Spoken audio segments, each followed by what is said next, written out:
ขอ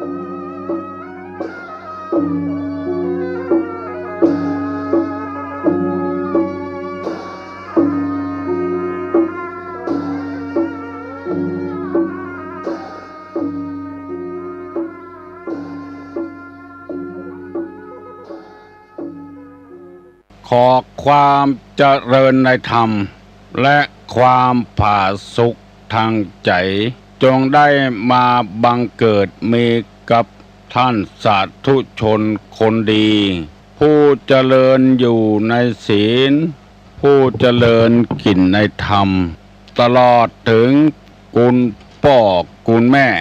ผู้ให้กำเนิดกุลครูบาอาจารย์ผู้ประสิทธิ์ประสาทความรู้คุณงามความดีที่ท่านทั้งหลาย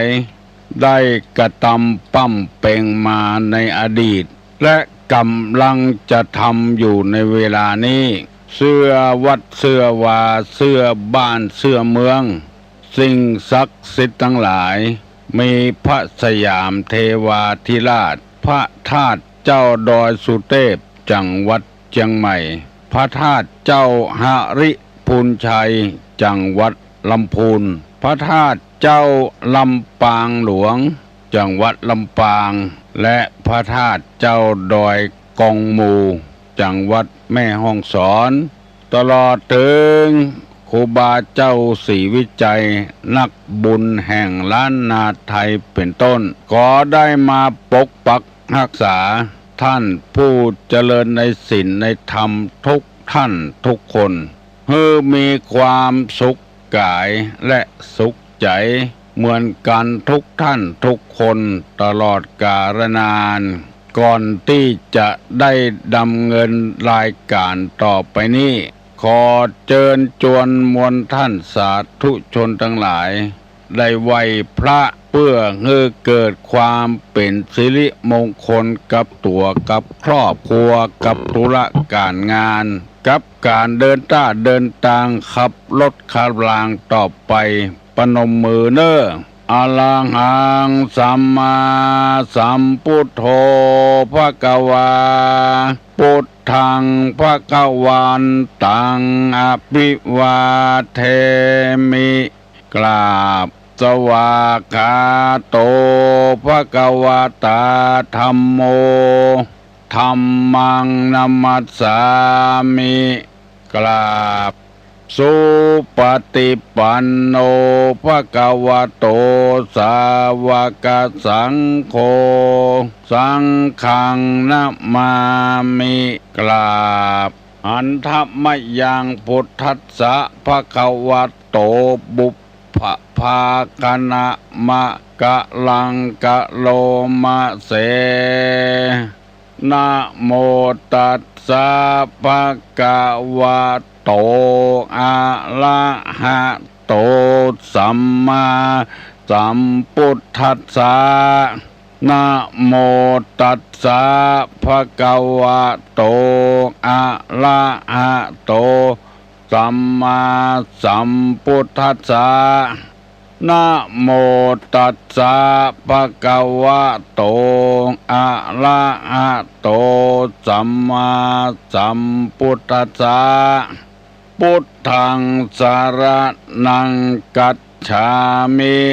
ธัมมังสรณังกัจฉามิสังฆังสรณังกัจฉามิ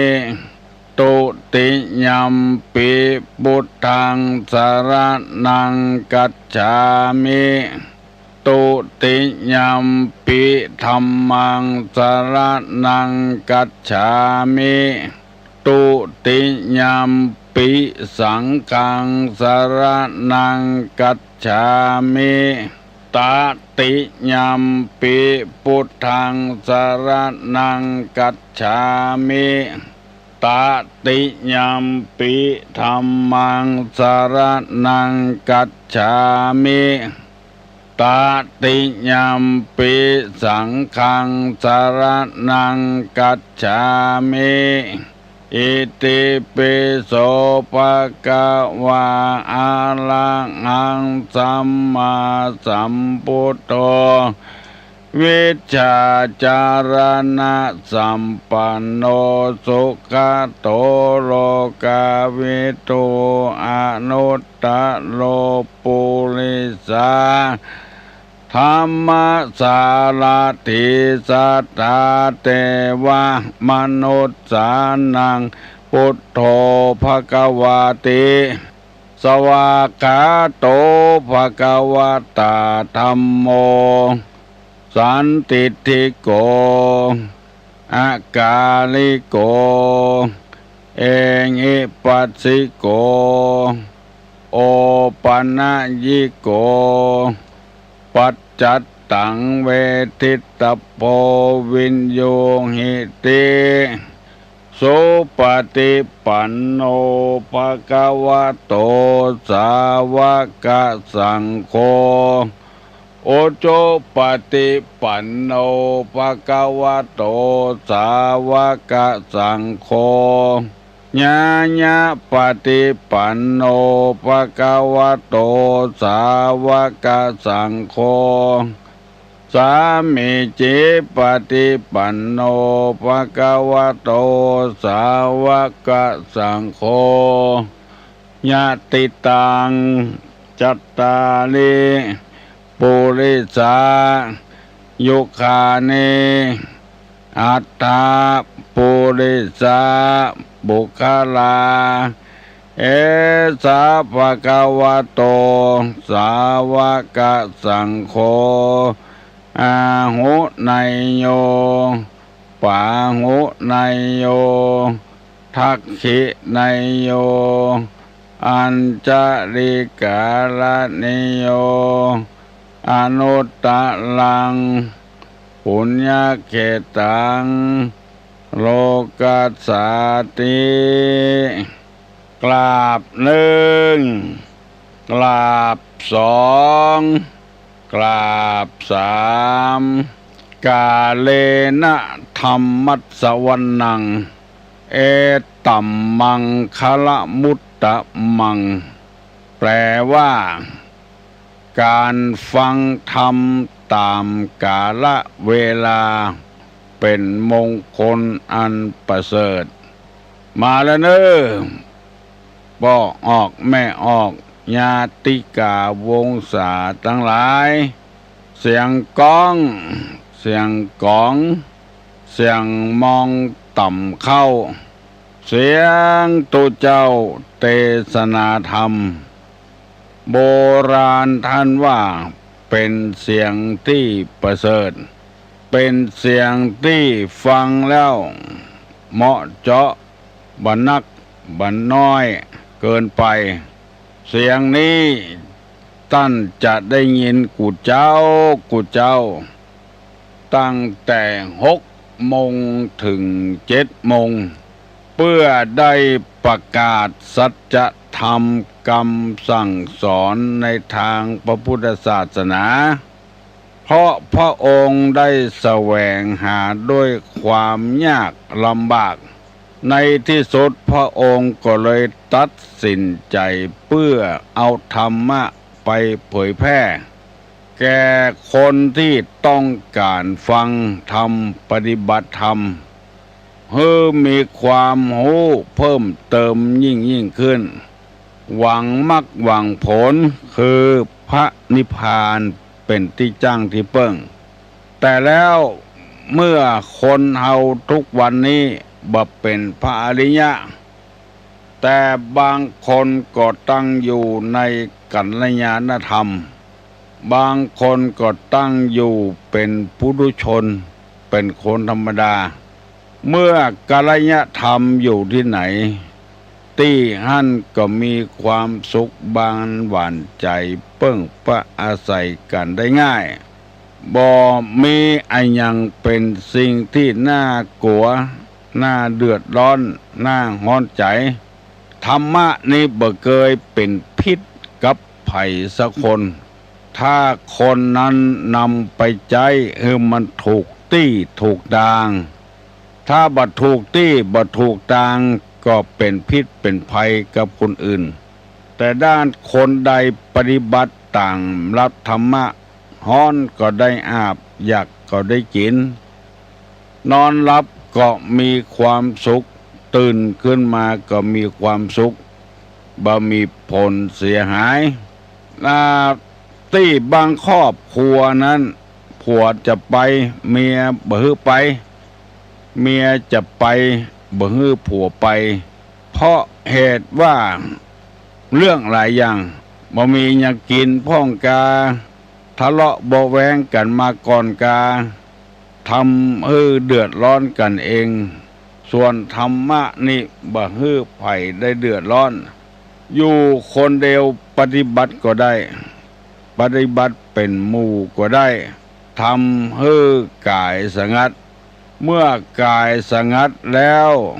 อุปธิวิเวกก็จะสงบลงไปที่สดมาคนเขาก็จะเป็นคนดีถ้าหลายดีเข้าหากันมันยิ่งเพิ่มความดีขึ้นเหมือนกับอะไรรถเครื่องอะไรรถยนต์หรือเครื่องยนต์กลไกต่างๆที่มันทำงานแทนคนนั้นเพราะเครื่องมันดีทุกอย่างมันดีร่างกายก็สมบูรณ์อายุพรรษาก็บนักหนาป้าบ้านบ่เป็นธุระของไปเพราะฉะนั้นโบราณเพิ่นจึงว่าอย่าไปเข้าวัดเมื่อยามแก่จะไปให้หาพ่อหาแม่เมื่อยามตายตะเลิงได้หูในหันมานี่บอกว่าวัดใดบ้านใด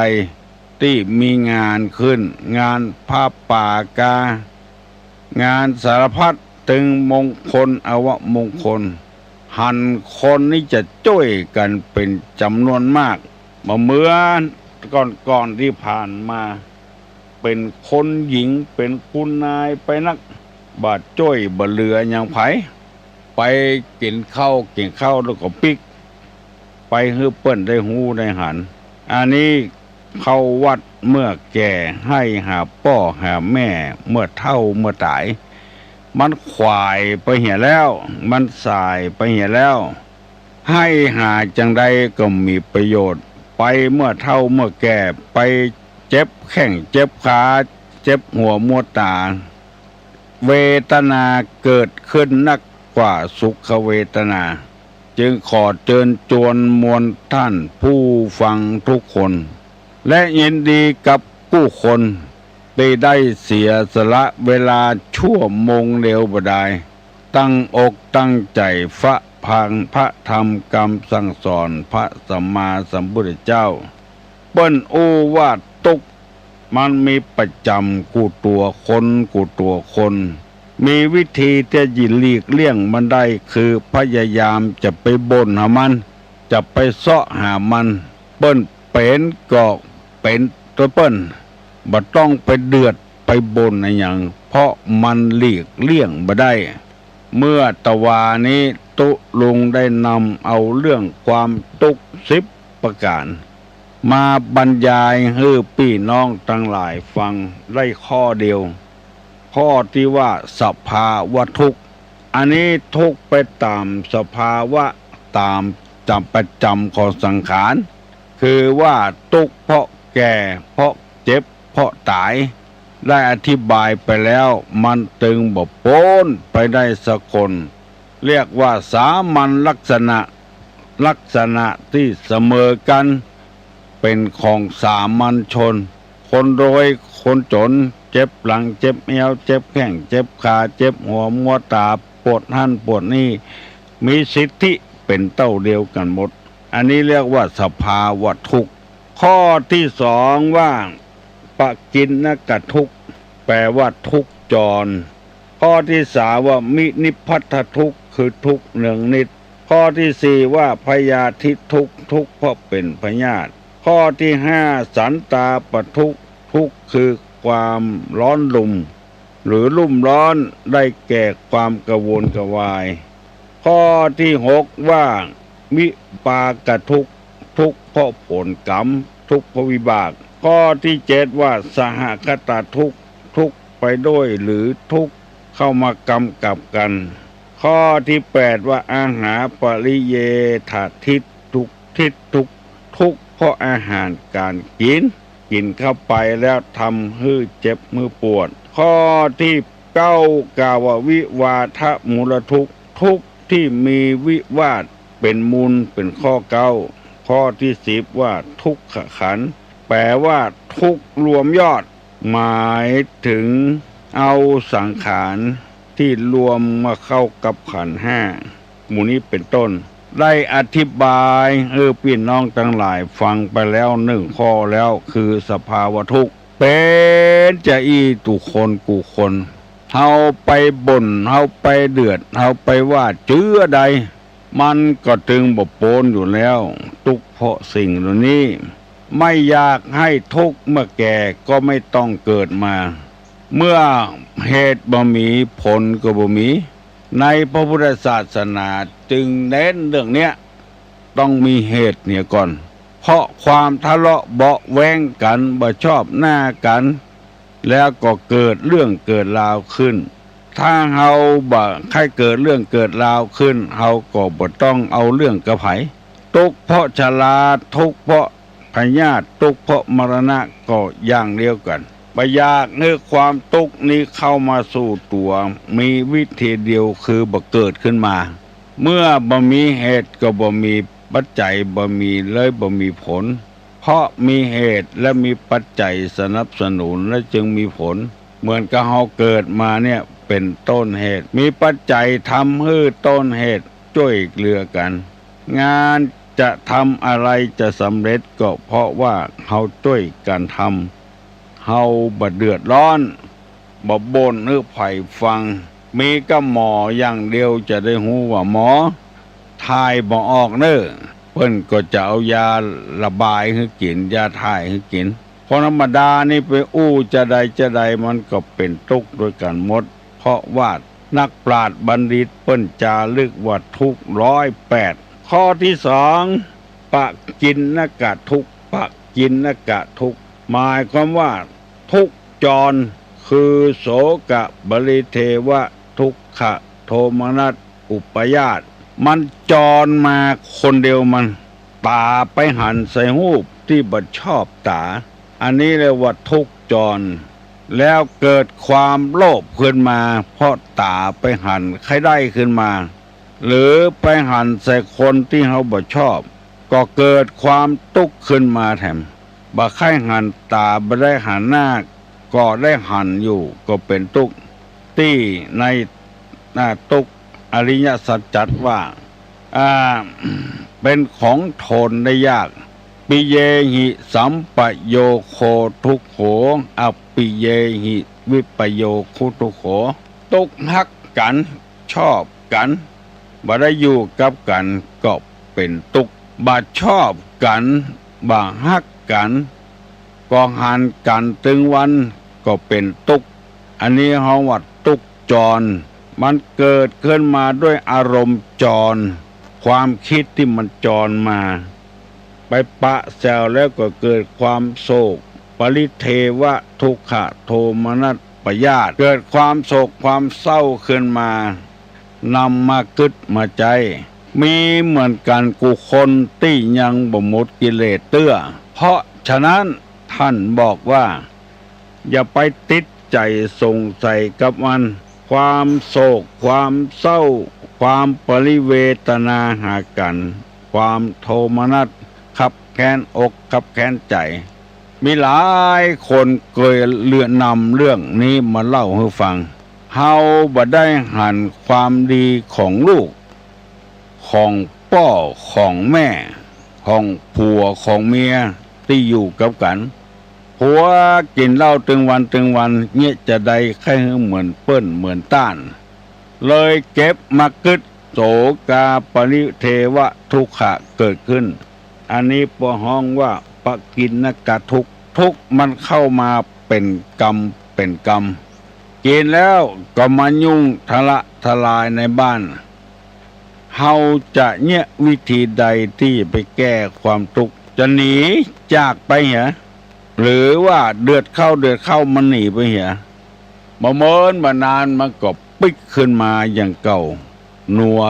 นูเกียดถือกองหลัวมาอยู่ด้วยการเมินไปก็อย่างเดียวกันนั้นแล้ว มันเหมือนกันกู้คน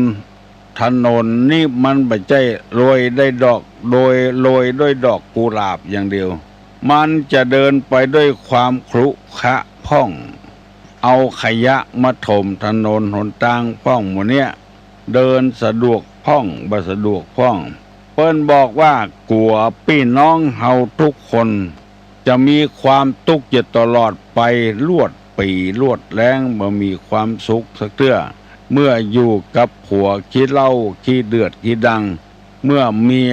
เมื่อแม่เมื่ออยู่กับผัวขี้เหล้าได้เมียเป็นคนขี้เล่นได้สตางค์มาก็เข้าบ่อนเข้าพายเอาไปเล่นหวยเล่นแชร์หมดก็เป็นตุกจรขึ้นมาว่าอย่างนี้กันบ่ได้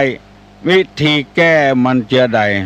ท่านบอกว่าขอให้มันเป็นธรรมชาติเถอะพอคุณงามความดีของมันพ่องเมื่อเขาพอคุณงามความดีของเขาพ่องมันน่าจะอภัยให้กันอยู่ตัวกันได้เฮาไปมุ่งแต่จะฮื้อเปิ้นดีอย่างเดียวและตัวเฮาดีหุบ่ดีหุบ่ได้พิจารณาบ่ได้มองตัวเก่าบ้านถึงเป็นจะได้มันเป็นจะอันก็เพราะว่ามันจะต้องมีเหตุมีผลอย่างใดอย่างหนึ่งแล้วบอกว่าไผตุกจรเนี่ยมันจะตุกมาคนเดียวมัน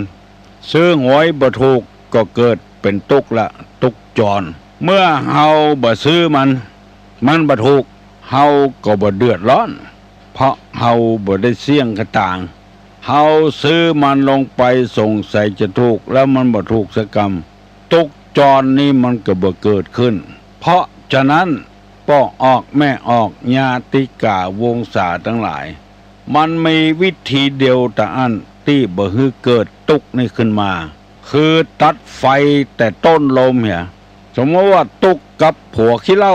เฮาบ่เอาผัว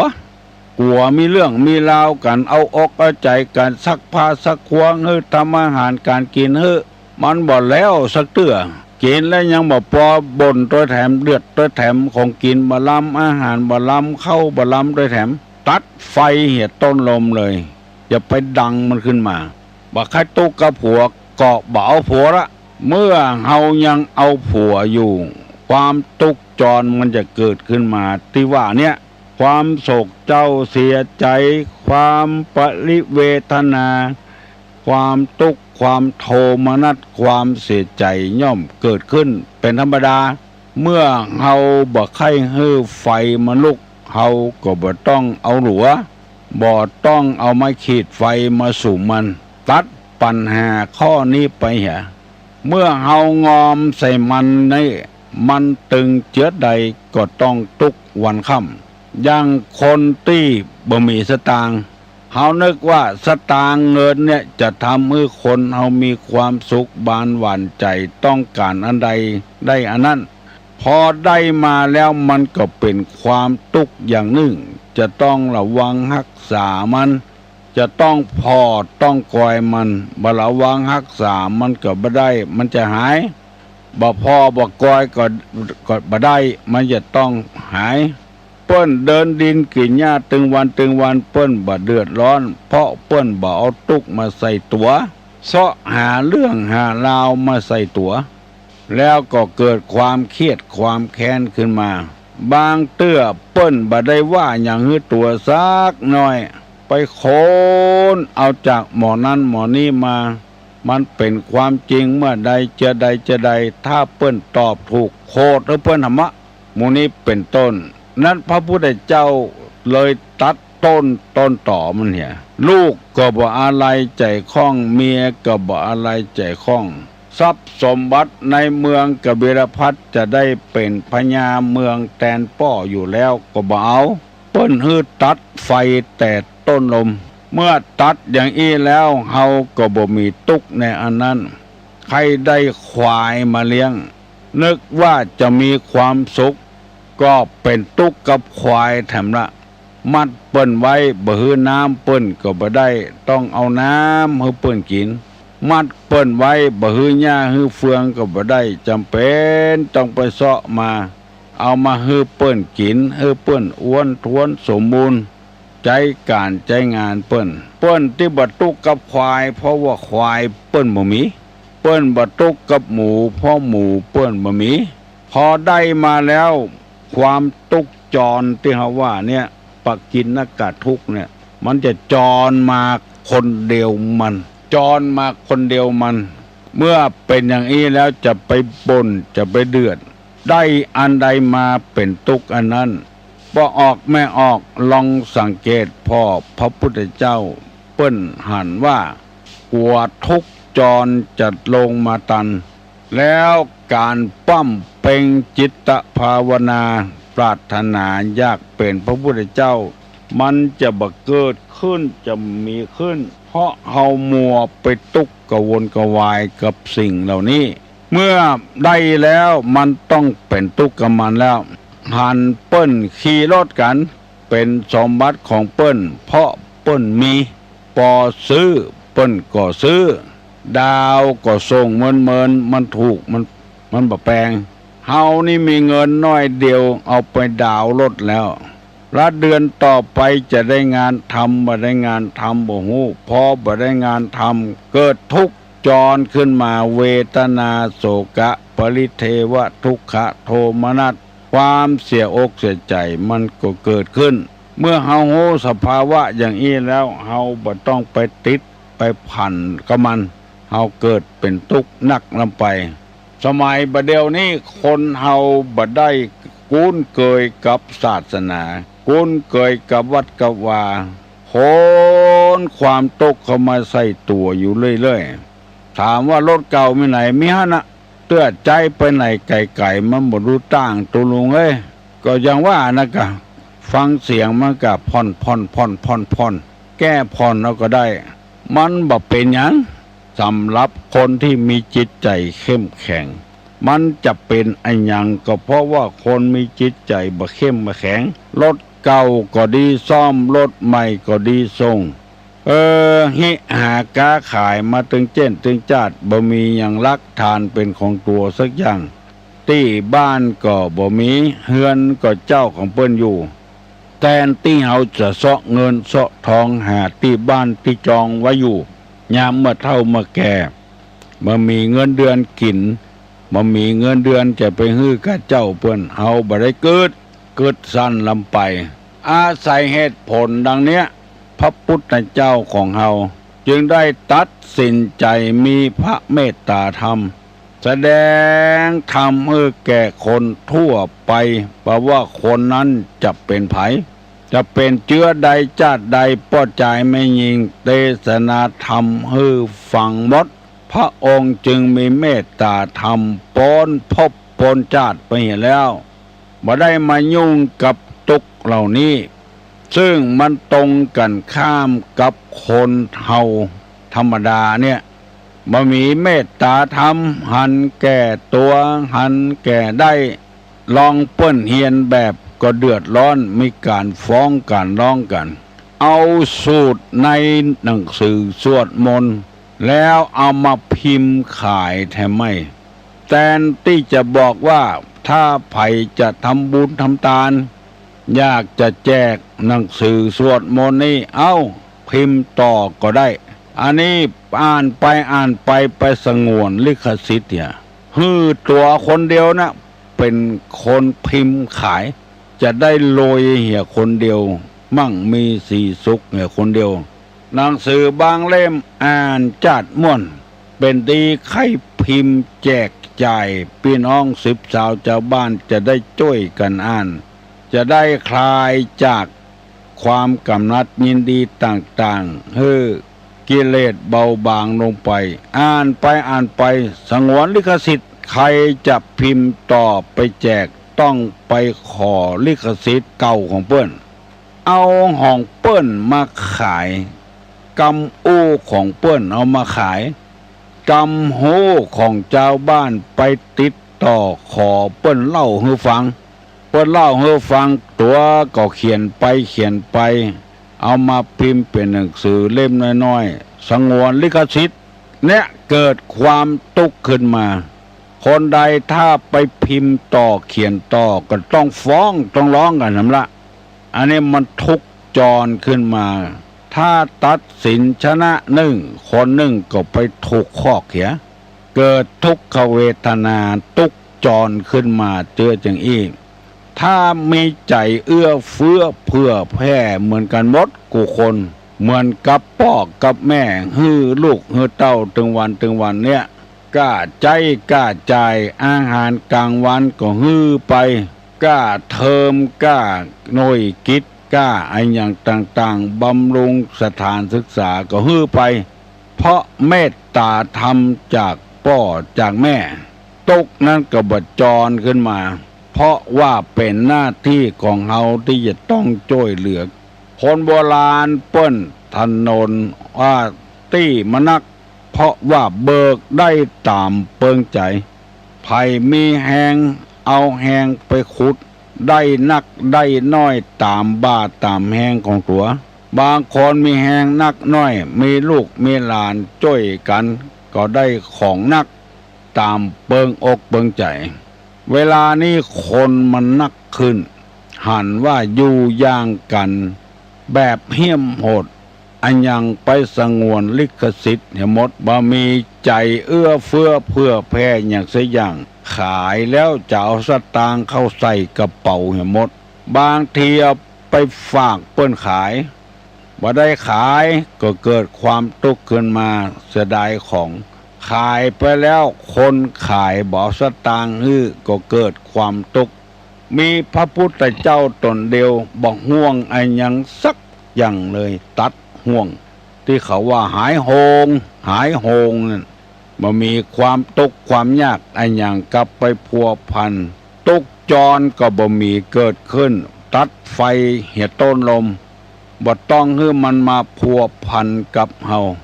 บ่อยากมีลูกมีเต้าก็บ่ต้องแต่งงานพอแต่งงานแล้วเกิดลูกเกิดเต้าขึ้นมาไปทำบดีประดักแท้งออกไปเหี่ยกาไปฆ่าเพิ่นอยู่ในตองบัดใจว่าอยู่อย่างหน้าตาชื่นเบิกบานน่ะมันจะตุกจรขึ้นมามันจะมาค่ำขาลาวีขึ้นมาลงหนังสือพิมพ์ผัวอยู่บ้านเมียไปทำงานนอกบ้านเมินไปเกิดทุกข์จรขึ้นมาผัวเก่าก็มีผัวใหม่ก็มีเลยเกิดทะเลาะเบาะแว้งกันผัวเก่าอายุนักลำไปสู้บ่ได้โดนผัวใหม่ฆ่านึกว่าฆ่าผัวเก่าตายแล้วจะมีความสุขบานหวานใจจะได้ครองรัก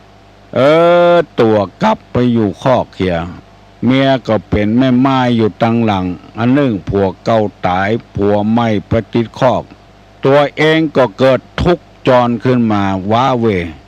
สู้เฮาปฏิเสธเลยบ่เอาไผละเนี่ยมันก็บ่มีแล้วทุกข์จรขึ้นมาเงินคำกำแก้วก็เช่นเดียวกันหิหากาขายปออัดกุ้มอัตภาพก็พอใจแล้วเฮาก็ได้อยู่ได้กินมีของใจมีไม้สอยมาแล้วบากบอยากบักกั้นอย่างมีพออยู่พอกินอยู่พอพลาดวางอย่างใดอย่างหนึ่งเกิดความทุกข์ขึ้นบ่ม่วนใจขึ้นหมู่นี้เป็นต้นเฮาบ่ได้ตัดลมพลัดไฟต้นลมเมื่อเฮาดังไฟขึ้นมาแล้วไฟนั้นย่อมจะฮ้อนเป็นธรรมดาจะกลัวป้อออกแม่ออกบ่เข้าใจเรื่องนี้คือเฮากลัวตุกกับอย่างเฮาก็ปฏิเสธไปเหี้ยเลยกลัวตุกกับเงินกับทองบึดหมอหนึ่งมาขอบึดหมอหนึ่งมายืมเฮาก็บ่ต้องเมียมีพอกินพอจ่ายก็มีความสุขแล้วในทัศนะของพระพุทธศาสนาเพิ่นว่าฮือสันโดษคำว่าสันโดษนี่คือบ่โลภเอานักนำไปมีเท่าใดพอใจต้องอันมีร้อยพอใจร้อยมีหมื่นพอใจหมื่นงานที่เราทำก็ตึงได้เงินได้ทองอยู่แล้วขยายออกไปแถมเป็นสาขาแถมสาขาหนึ่งสาขาสองแล้วก็ความทุกข์ก็จรขึ้นมาแล้วโอกาสที่จะไปจำศีลกินทานเมตตาภาวนากวัดกวาไม่มีแล้วไปมกมุ่นอยู่กับสาขาหนึ่งสาขาสอง ฮัลโหลนมัสการเจ้าอยู่บ้านไหนฮะบ้านทุ่งไผ่เจ้าโอ้บ้านท่าจะถามว่าจะสืบชะตาคุณป่วยเนี่ยวันใดดีจ้าคนป่วยจะสืบชะตาเจ้ามันเกิดวันหยังว่านี่วันเสาร์จะหาดื่มถามเป็นบินปีบินน้องบินปัจจัยเจ้าวันใดมันว่างลูกหลานอยู่เจ้าไปเยะเวกเยะการหยังก็เอาวันนั่นก็ดีแล้วโหลเจ้าเอาตัวเจ้าสิตนเจ้าตั้ง5 ตนขึ้นไปนะเจ้างานมงคลนี่ใจกี่อาวะมงคลนี่ใจกูเจ้างานคืนเฮิรนใหม่ก็สืบชะตานี่ก็5 ตน7 ตน9 ตนสุดแล้วกำลังของเฮานะตั้ง5 ตนขึ้นไปอันมันคิดเป็นคำอีกก็จะดีเนาะแต่ทำตัวเหทำสืบชะตาอุณหวิจัยก็ได้เจ้าใช้ผูกเดียวไปแล้วมันต้องหลายผูกเอาตักบาตรทำบุญบานให้เลยก็ดีก็หายิ่งดีกะตักบาตรบุญบานนะเจ้าใส่บาตรเมื่อเจ้าเหทำบุญตักบาตรเหเจ้านิมนต์5 ตนเนาะเอาขอให้ตุเจ้าเอาบาตรมาตยเจ้าดีกะนมัสการเนี่ยเจ้าบุญรักษาเนี่ยแม่หลงเนี่ยบุญรักษาดีแต่โทรศัพท์มาถามสืบชะตาวันใดก็ได้วันที่16นี้ที่วัดโสพนารามคณะสงฆ์อำเภอแม่ริมร่วมกับมูลนิธิบุญญาภรณ์จะได้จัดฉลองมหาปรริญญานักธรรมตรีโทเอกอภิธรรมเนอะไผใครมาห่วมก็เชิญมาห่วมเนอะฮัลโหลตุลุงเจ้ามีคนถามเจ้าว่าเวลาเปิ้นเดินบนเวลาเปิ้นเวียนเทียนน่ะเปิ้นเดินวนรอบโบสถ์รอบวิหารเปิ้นเดินบนขวาแล้วเวลาญาติมิตรเวลาจะไปงานศพเปิ้นก็ยังมาเดินบนขวาตรงเวลาจะอีเจ้าเขาก็มานึกขึ้นได้ทีหลังเป็นการเขาครั้งสุดท้ายก้าเป็นประทักษิณครั้งสุดท้ายก้าเจ้าก็บ่แน่ใจขอเงินตุลุงตอบเงินเปิ้นฟังตัวเจ้านมัสการเปิ้นว่าจังอันโลไม่ยิงซ้ายประจายขวาความว่าประทักษิณนี่ก็คือเบื้องขวานั่นทักษิณาบอกว่าจะเวียนไอ้หยังเวียนเทียนวิสาขมาฆอาสาฬหะนี่เวียนขวามดศพก็อย่างเดียวกันแต่ว่ามีบกให้อาจารย์บางคนนะเปิ้นมากำหนดกันว่าเจ้าอันเฮาว่าเวียนขวานะถูกต้องละจะได้กำหนดว่าสภาวะเกิดมานี่มันเป็นทุกข์เนอเกิดก็เป็นทุกข์เจ็บก็เป็นทุกข์ตายก็เป็นทุกข์การพระทักษิณนั้นคือระลึกถึงคุณงามความดีของเปิ้นจะเวียนซ้ายเวียนขวาก็ได้ฮัลโหลขอถามแหมเรื่อยเจ้าเปิ้นว่าเวลาเฮาเวียนเทียนเนี่ยบางคนเปิ้นใช้ธูป2 ดอกพระพุทธพระธรรมบางคนไม่อย่างก็ใช้3 ดอกซึ่งพระสงฆ์เปิ้นก็เดินบนโดยเปิ้นได้อีเจ้า3 ดอกนั่นนะถูกต้องละพระพุทธพระธรรมพระสงฆ์นะปทักษิณังกายกัมมังวจากัมมังมโนกัมมังปณิทิเตปทักขินานิกตัวนาละปันตเตปทักขิเนปทักษิณ3 รอบใจดอกใจเทียนใจธูป3 ดอกความจริงหมู่นี้มันกำหนดกันขึ้นมาเมื่อลุนในทางพระพุทธศาสนาแต่นี่ เมื่อพระพุทธเจ้าจะถวายพระเพลิงพุทธสรีระก็ปากันขมาศพโดยเวียนเทียนแล้วธูปกี่ดอกเทียนกี่ดอกเปิ้นไม่ได้กำหนดเอาไว้เปิ้นขอให้เวียนเทียนต่ออันเพราะฉะนั้นสุดแล้วแต่ใจหาได้มาเท่าใดก็เอาเท่าอันอย่าไปให้ความตุกจรมันเกิดขึ้นความโศกาปริเทวทุกขโทมนัสอย่าไปให้เกิดขึ้นในจิตในใจให้ตัดภละเหียมือ10 นิ้วนี่ก็ได้เปิ้นเรียกว่ามือ10 นิ้วไก่กิ้วเกษาแตนมาลาดอกไม้ให้เอานึกถึงคุณงามความดีของเปิ้นจะบ่ให้มีการทกกันเถียงกันไผได้กี่ดอกก็เอาเวียนไปได้เวียนดีตีแต่ก็เวียนขวาแต่นะตุลงขอประชาสัมพันธ์อาจจะได้นิมนต์ตุเจ้าคณะจังหวัดรองเจ้าคณะจังหวัดพระครูแถมเลขาจังหวัดแถมเจ้าคณะตำบลทุกตำบลในอำเภอแม่ริมมาเจริญพุทธมนต์ใครขอเมตตากับป้องออกไม่ออกทั้งหลาย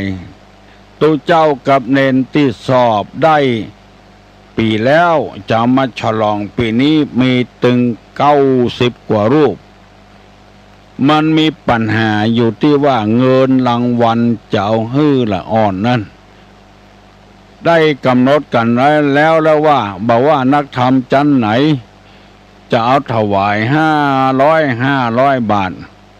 ใครเป็นเจ้าศรัทธากับตุลุงก็ขอเจอเนิดตั้งแต่วันนี้เป็นต้นไป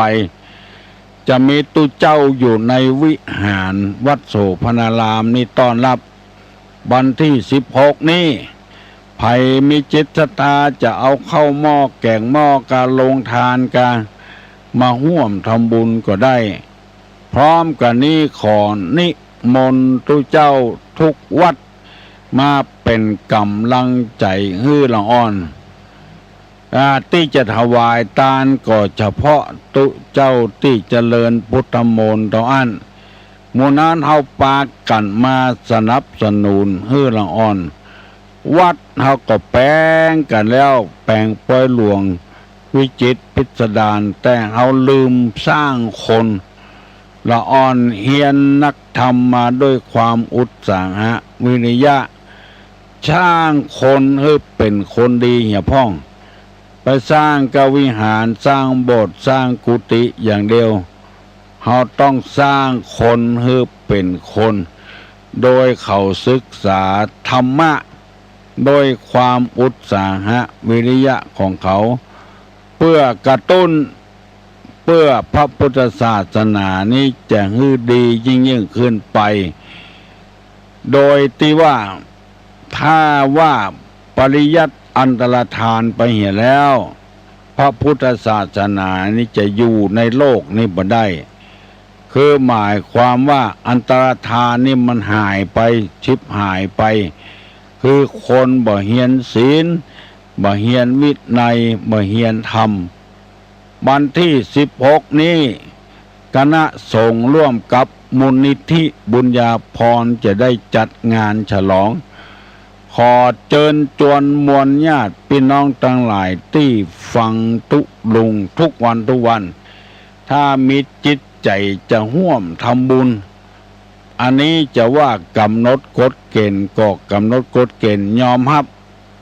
เพราะว่าเขาจะฮื้อคนหมอก100-200นี่มันก็บ่กุ้มกล้าลดกล้ายางเขาถ้าฮื้อตั้ง500ขึ้นไปมันได้นักหนาป้าป้านก็จะเปาะปะหอมแต่เป็น600-700ถ้ามันมีตาอั้นเอาก็เอามอบให้เขาตาอั้นฮื้อกำลังใจแก่เขาฮัลโหลขอนมัสการนะตุลุงเจริญพรอ๋อ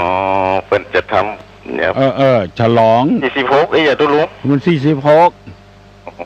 เจ้าตัวใดก็กี่ตน ตุเจ้าสาวสามเป็นเจ้าคุณเป็นพระครูแล้วนั่นนะ อ๋อ ตุเจ้าตีนิมนต์มานะแล้วก็ตุเจ้าตีสอบได้มัน90 กว่ารูปกันนะ อืม 95 45หมดไป40,000ป่ายแล้วเนาะ มหาปรริญญานะก็4 ประโยคใน1,000 4 ประโยคก็4,000ไม่2 ตนก็8,000แล้วเนาะมันบ่มีงบประมาณที่ไหนบ่เหมือนกับเจ้าบ้านเจ้าจองอ่ะต้องอาศัยพระสงฆ์บริจาคช่วยกัน อันก็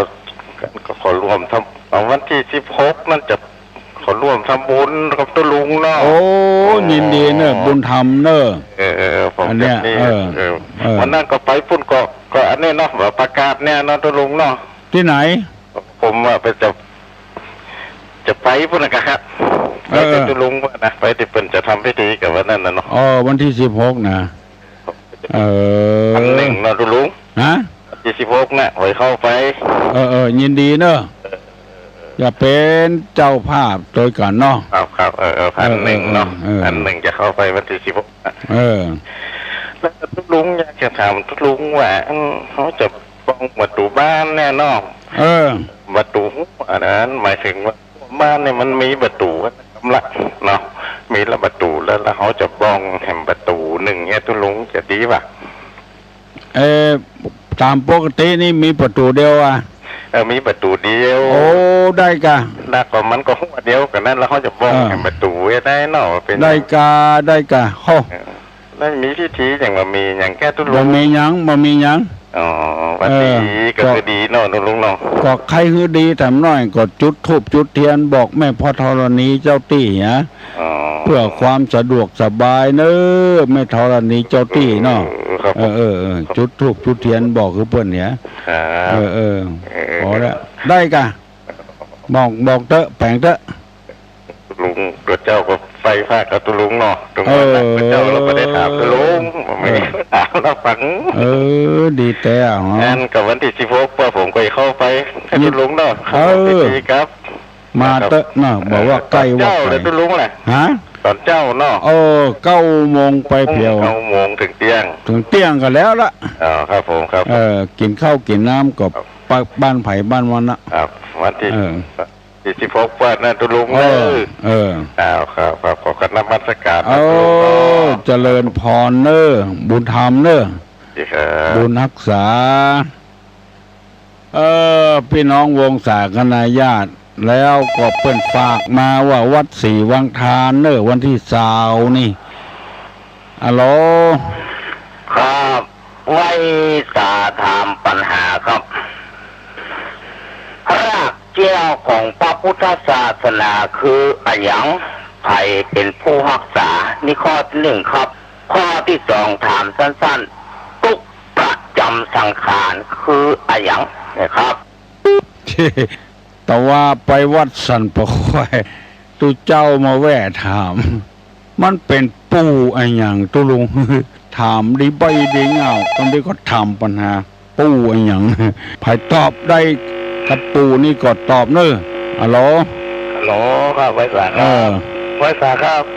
ได้ยินแล้วโลหลวงพ่อครับผมขอถามปัญหากับลุงตะกี้ครับเปิดถามมานักแล้วเนาะ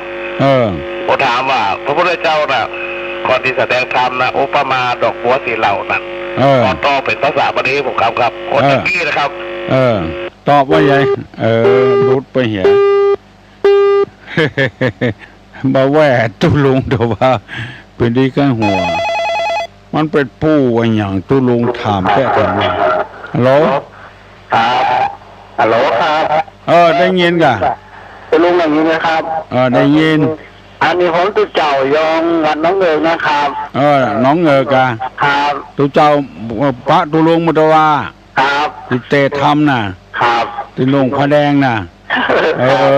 ตุเจ้ายองบ้านน้องเงกตุลุงครับผมจะถวายตุลุง3 ปั้นนะครับตีมอทุนอันบาลีนะครับแต่บอกว่าผมจะเอาผ่านตั้งใดครับผมจะฝากผ่านตั้งใดครับจะฝากมาหอมครับ ธนนัทนี่ครับ เนาะ ครับ ส่งตุลุงทองวัดโสพนารามอำเภอแม่ริม ครับ วัดก็ได้นะครับอำเภอแม่ริมแล้วก็รหัสมาแล้วครับ ตุลงจำนะเหมือนว่า50180นี่กะ ครับ 50180เหมือนว่าจะเอี้ยเนาะ ครับครับ ถ้าจะทำบุญนะครับเพราะวันนี้19นี่จะเป็นวันเกิดคอยแล้วคอยเลยอยากถวายก่อนวันที่16นี่นะยินดีเนอะยินดีคอยนมัสการคอยเจริญพรเจริญวัดดีเนอะตุลุงวัดหนองเงกเตะทำยองเตะทำยองลงเก่า6โมนตุลุงฟังฮัลโหลตุลุงเจ้าคำถามทางพระพุทธศาสนาก็ดีเหมือนกันเจ้าคำถามที่เพิ่นถามทางในด้านพระพุทธศาสนาประวัติพระพุทธศาสนาก็ดีเจ้าชาวบ้านบางคนไปสำหรับเปิ้ลนะเจ้า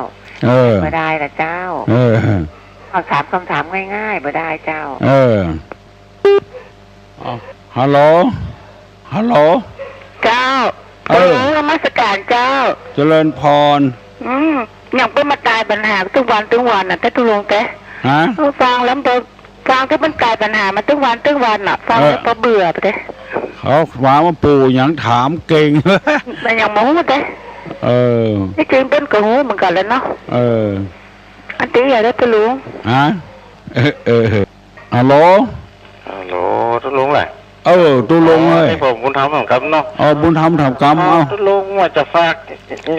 ไปตั้งใดนะครับเงินน่ะว่าตัวใดฝากในน้ำอย่างใดนะครับถ้าไปร่วมทำบุญตัวเป็นห้องวัดธนานัทธนานัท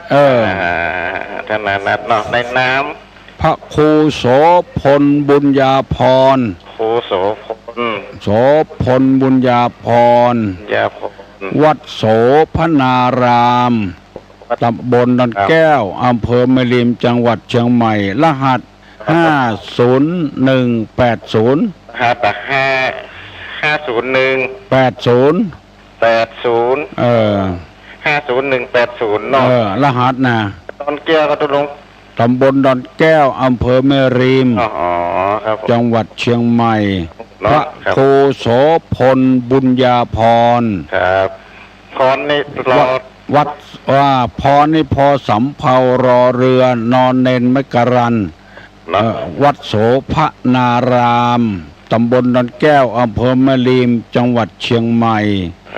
รหัส50180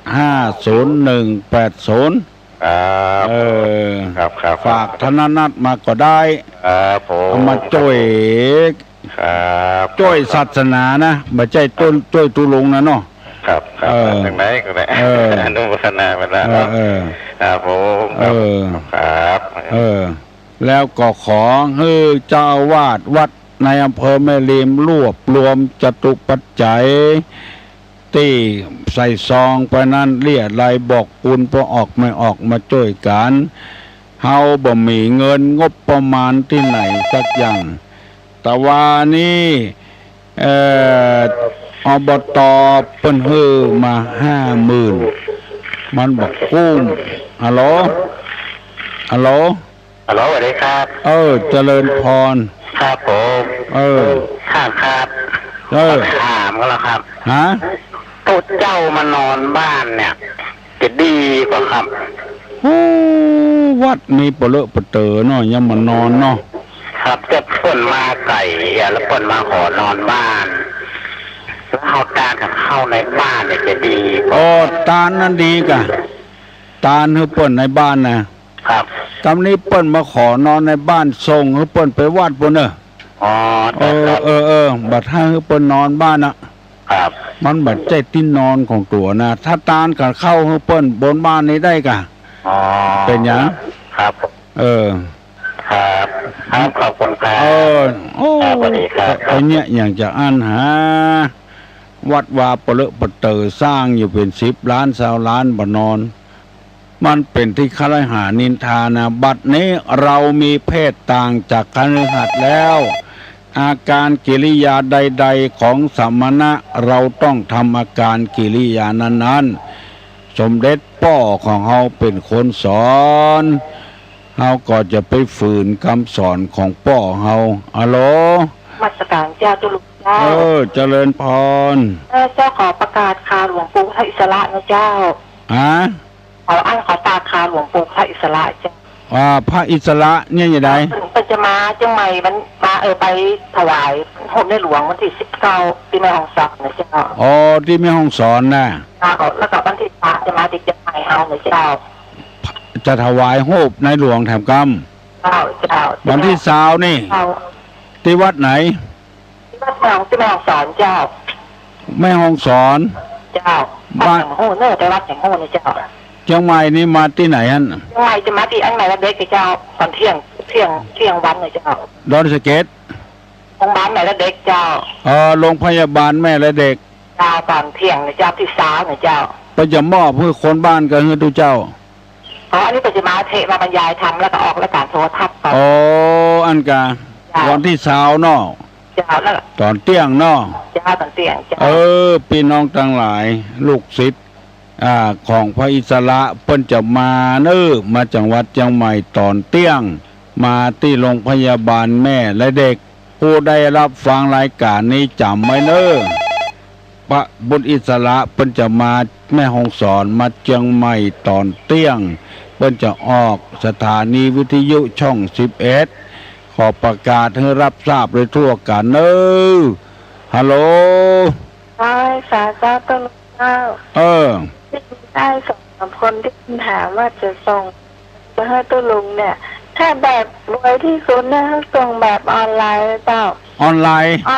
เจ้าไปถึงที่ไปรษณีย์น่ะที่การเงินว่าขอส่งเงินแบบออนไลน์แล้วเชื่อมประมาณ40 กว่าบาทนั่นนะ6 นาทีถึงเจ้าเจริญพรไผ่ที่จะส่งเงินมาร่วมทำบุญฉลองบาเรียนซ่องมาตั้งออนไลน์วะน้องพิสมัยเพิ่นบอกเสี่ยง40 กว่าบาทถ้ามันเร็วที่สุดด่วนที่สุดตุดลงก็บ่ใครรบกวนไผ่นะแต่มันใกล้เข้ามาแล้วงบประมาณตังใดก็บ่ได้ไปขออบต.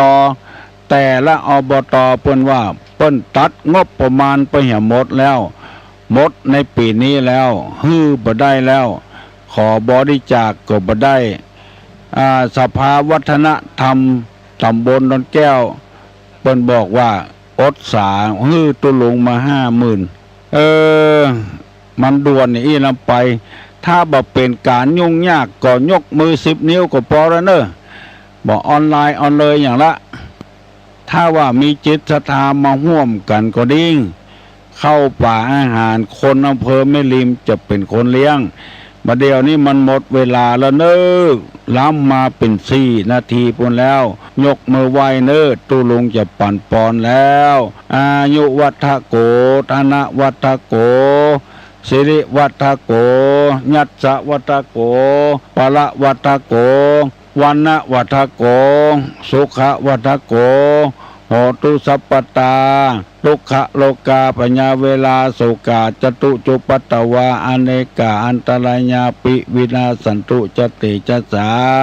สัพพิติโยวัจจันตุสัพพโลโกวินาสตุมาเตภวะตุนตรายโยสุขีติกาโยโกภวะอภิวาตานาสีริสานิจังวุธาปจายโนจัตตารโอธรรมาวัฏันติอายุวันโนสุขังปลัง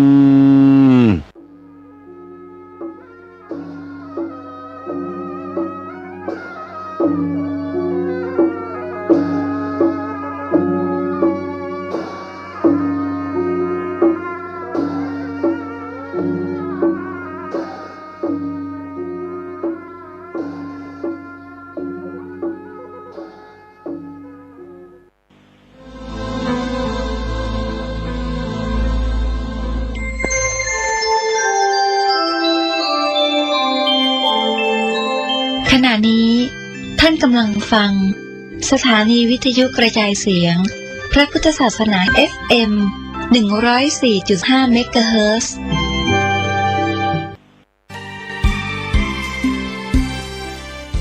การฟังเทศน์รายการรถด่วนขบวนพิเศษฤดูการเข้าพรรษาประจำปีพุทธศักราช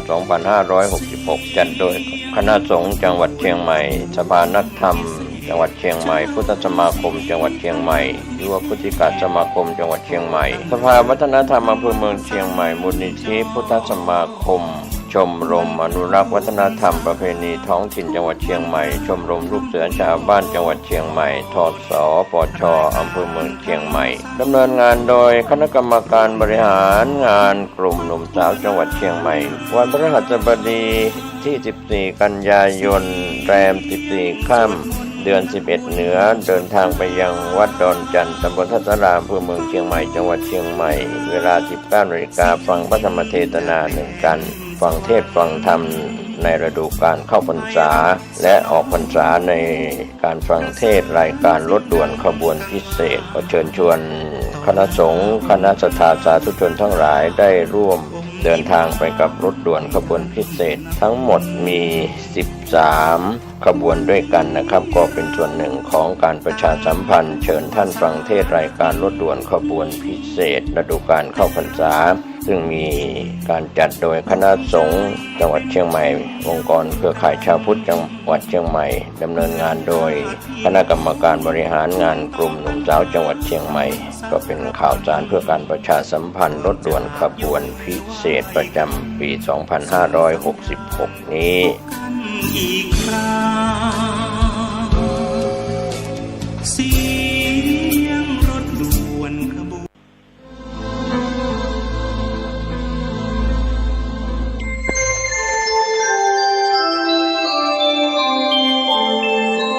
ขณะนี้ท่านกำลังฟังสถานีวิทยุกระจายเสียง FM 104.5 เมกะเฮิรตซ์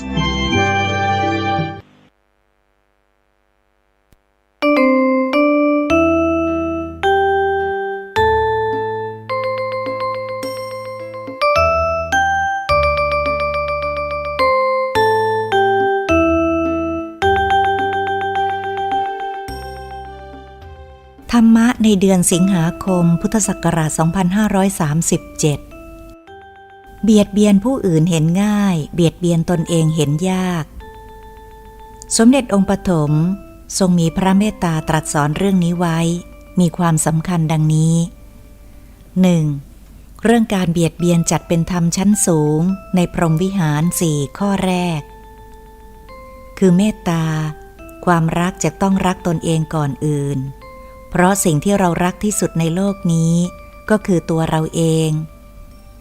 ปุถุชนหลงคิดว่าร่างกายนี้เป็นเราเป็นของเราจึงเอาอกเอาใจร่างกายตนเองปรนเปรอตนเองจนเกินพอดีแต่กลับไม่ค่อยสนใจจิตซึ่งความจริงก็คือตัวเราที่อาศัยร่างกายอยู่ชั่วคราวเท่านั้น 2. ขนาดสิ่งที่เรารักที่สุดเรายังเบียดเบียนมันได้แล้วผู้อื่นคนอื่นทำไมเราจะเบียดเบียนเขาไม่ได้ดังนั้นการเบียดเบียนผู้อื่นจึงทำได้ง่ายเห็นง่ายแต่ที่จะเห็นเบียดเบียนตนเองนั้นเห็นยากรู้ตนเองยากเพราะชอบเข้าข้างตนเองอยู่แล้ว 3. จึงเป็นของธรรมดาเพราะการเห็นความเบียดเบียนของผู้อื่นนั่นคือการเห็นของปุถุชนซึ่งผู้เห็นก็มักจะโทษบุคคลผู้มากระทำความเบียดเบียนต่อตนเองนั้นแต่การเห็นความเบียดเบียนตนเองคือการรู้กฎของกรรมรู้อารมณ์ที่เบียดเบียนตนเองรู้กรรมทั้งหลายมาแต่เหตุเป็นการรู้ของอริยชนจึงต่างกันตรงนี้จะให้เห็นเหมือนกันหมดนั้นย่อมเป็นไปไม่ได้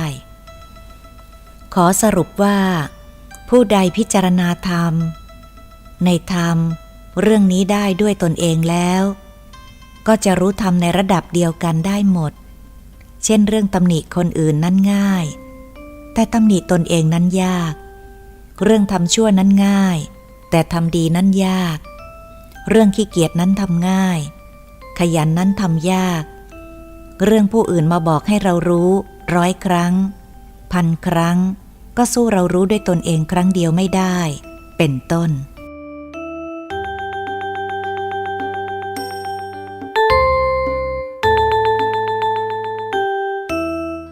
ร่างกายมีสภาพเหมือนผีหลอกสมเด็จองค์ปฐมทรงมีพระเมตตาตรัสสอนเรื่องนี้ไว้ดังนี้ 1. ร่างกายก็เป็นทุกข์อย่างนี้แหละมองหาความสุขของร่างกายจักไม่มีเลยไม่ว่าร่างกายของตนเองหรือผู้อื่นจะเห็นสภาพของความทุกข์อันพึงมีได้จากร่างกายทุกเมื่อเชื่อวันเพียงแต่ธาตุลมที่หายใจเข้าออกก็ไม่เที่ยงหากยึดถือเข้าไว้ก็เป็นทุกข์ธาตุดินธาตุน้ำธาตุไฟแม้แต่อากาศธาตุหรือแม้แต่ที่สุดวิญญาณธาตุก็ไม่เที่ยงร่างกายมีเวทนาไปต่างๆนานาอิ่มก็ไม่เที่ยงบัดเดี๋ยวหิวใหม่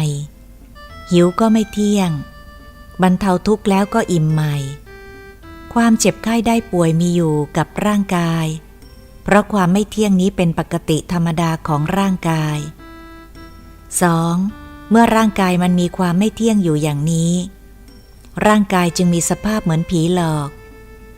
อกให้ตนเองคือจิตหลงยึดในความไม่เที่ยงนั้นว่าเป็นเราเป็นเขาจึงทำความเกาะติดในร่างกายอย่างไม่มีวันที่สิ้นสุด 3. เมื่อพิจารณาถึงความไม่เที่ยงแล้วก็พึงดู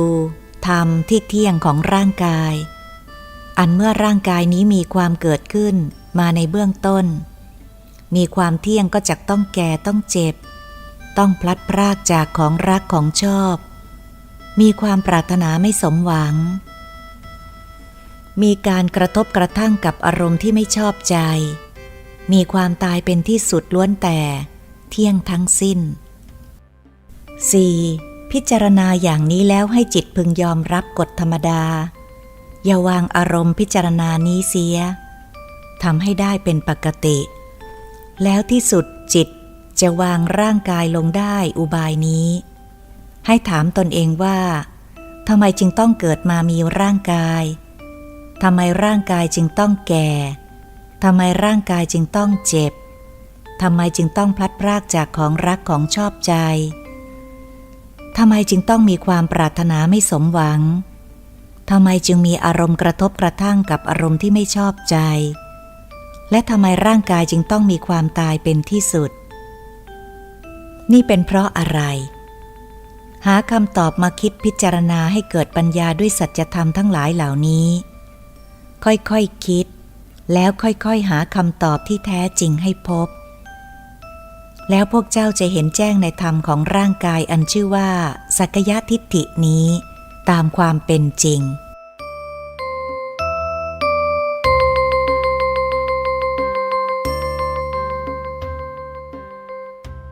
อะไรทำให้คุมศีลสมบูรณ์ได้กับการบวชเนกขัมมะบารมีสมเด็จองค์ปฐมทรงมีพระเมตตาตรัสสอนเรื่องนี้ไว้ดังนี้ 1. เนกขัมมะบารมีจักสมบูรณ์เมื่อบุคคลนั้นเข้าถึงพร้อมซึ่งศีลสมาธิปัญญา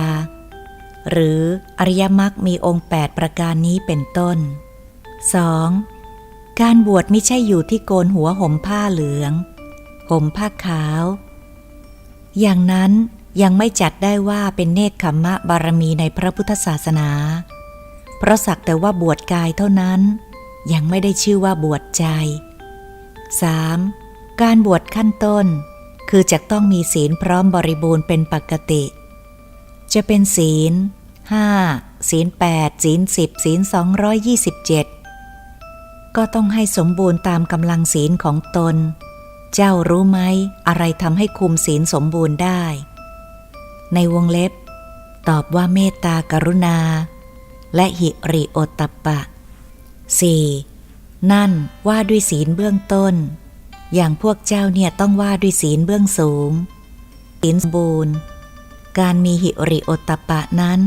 ถูกต้องแต่พรหมวิหาร4จะต้องมีพร้อมครบทั้ง4ตัวด้วยศีลจึงจักสมบูรณ์ได้ 5. อันหนึ่ง จะต้องใช้ปัญญาบารมี เป็นที่ตั้งของการพิจารณาธรรมโดยธรรมด้วยทุกอย่างต้องอิงกันอาศัยซึ่งกันและกันทุกอย่างต้องอิงกันอาศัยซึ่งกันและกันศีลสมาธิปัญญาจึงจักสมบูรณ์ได้ 6. อย่าลืมเนกขัมมะบารมีบวชเพื่อความดับไม่มีบวชก็จะต้องกำหนดรู้ไว้เพื่อระงับหรือตัดอารมณ์เหล่านี้ให้สิ้นซากไป 7. กิเลสเหล่านี้พระตถาคตเจ้าได้แจกแจงแบ่งออกเป็นรายละเอียดแล้วก็คือสังโยชน์10ประการนั่นเองเพราะฉะนั้นจงอย่าทำสเปะสปะจะไร้ผล 8. สมาธิคือความตั้งใจกำหนดรู้อารมณ์ให้ทรงอยู่ในความดีตลอดเวลาเป็นปกติ 9. สำหรับปัญญาคือรอบรู้ในความเป็นจริงของขันธ์ห้าโดยกำหนดรู้ทุกข์ในอริยสัจเป็นหลักสำคัญเพราะฉะนั้นคือปัญญาในหลักของพุทธศาสนา 10. เจ้าฟังแล้วจงนำไปคิดและพิจารณาให้ลึกซึ้งในเนกขัมมะบารมีให้ยิ่งขึ้นกว่านี้อย่าสักแต่เพียงว่าฟังแล้วไม่จำปล่อยวางไปก็ไม่เกิดผลประโยชน์อันใด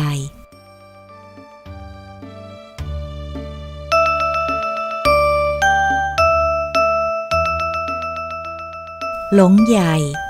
คือหลงร่างกายหรือหลงสักยทิฏฐิว่าการเกิดเป็นของดีสมเด็จองค์ปฐมทรงมีพระเมตตาตรัสสอนเพื่อนของผมเรื่องนี้ไว้ดังนี้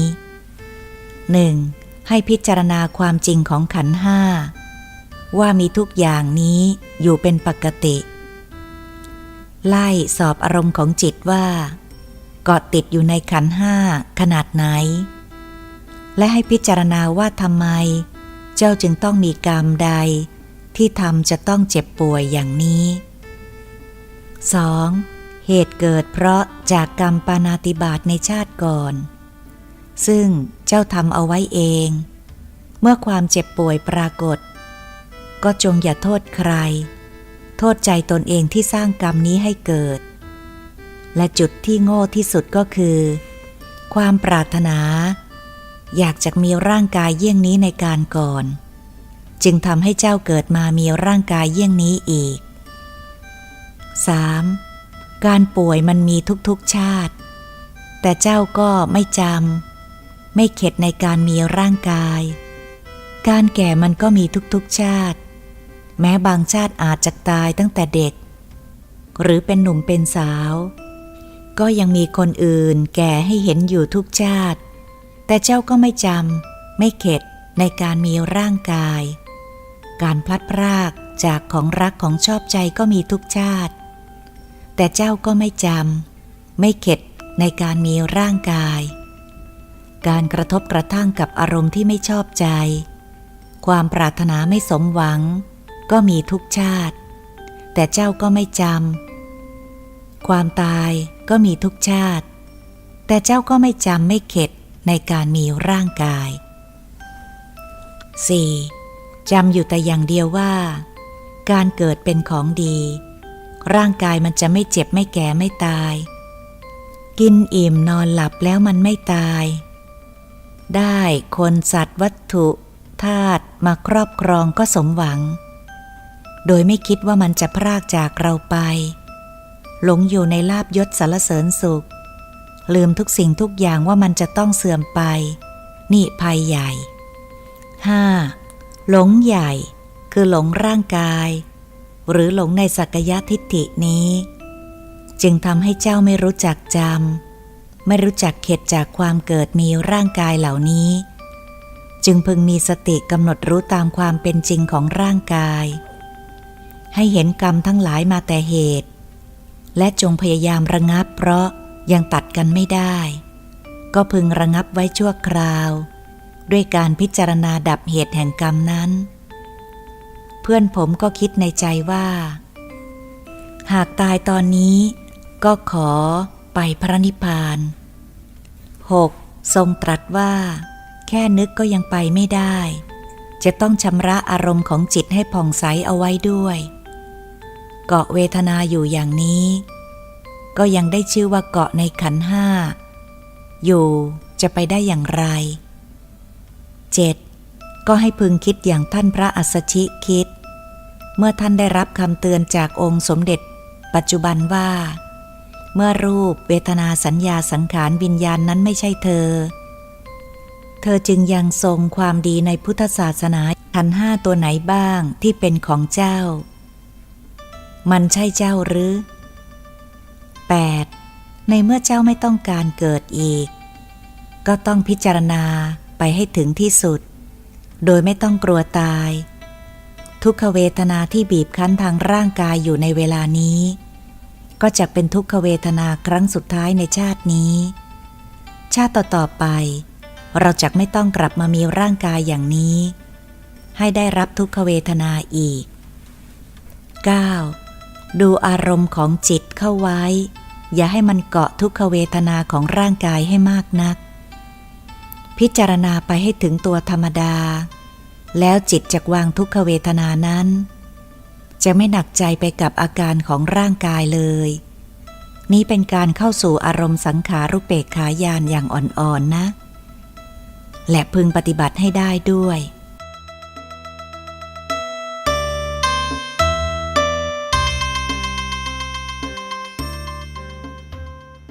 โลกธรรมภายนอกและโลกธรรมภายในสมเด็จองค์ปฐม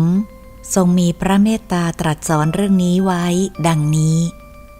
1. เวลานี้พวกเจ้าต้องการที่จะพ้นโลกก็จงพิจารณาโลกธรรม4ตัวเท่าที่ติดอยู่นี้ให้เห็นว่าเป็นคุณหรือเป็นโทษเถิดใช้ปัญญาค่อยๆพิจารณาว่าโลกธรรม4ตัวนี้มันดีหรือไม่อะไรมันเป็นเหตุทำให้จิตของเราติดมันได้เมื่อพิจารณาจนรู้ถึงต้นเหตุก็จงดับต้นเหตุแห่งธรรมนั้นด้วยปัญญาอันเกิดจากการพิจารณานั้นๆก็จะตัดการติดโลกธรรมสี่นี้ลงไปได้ง่าย 2. โลกธรรมนั้นมีทั้งภายนอกและภายในก.โลกธรรมภายนอกคนอื่นเขาได้ลาภยศสรรเสริญสุขแก่เรานี่ภายนอกขอโลกธรรมภายในเช่นเวลาเรานำทรัพย์ไปซื้ออาหารมานี่เอาแค่หยาบๆเรียกว่าลาภปาก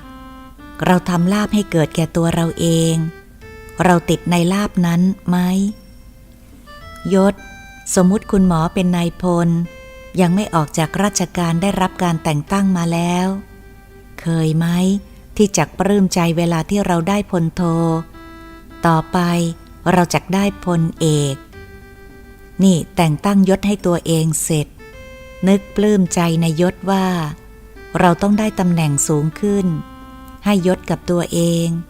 เอาตำแหน่งล่อจิตของตนเองให้ฟุ้งเข้าไว้ก่อนหรือเหมือนกับคนที่ไม่มีความรู้ในพระพุทธศาสนาดีพอก็ชอบให้ยศตัวเองตั้งตนเองเป็นคณาจารย์ใหญ่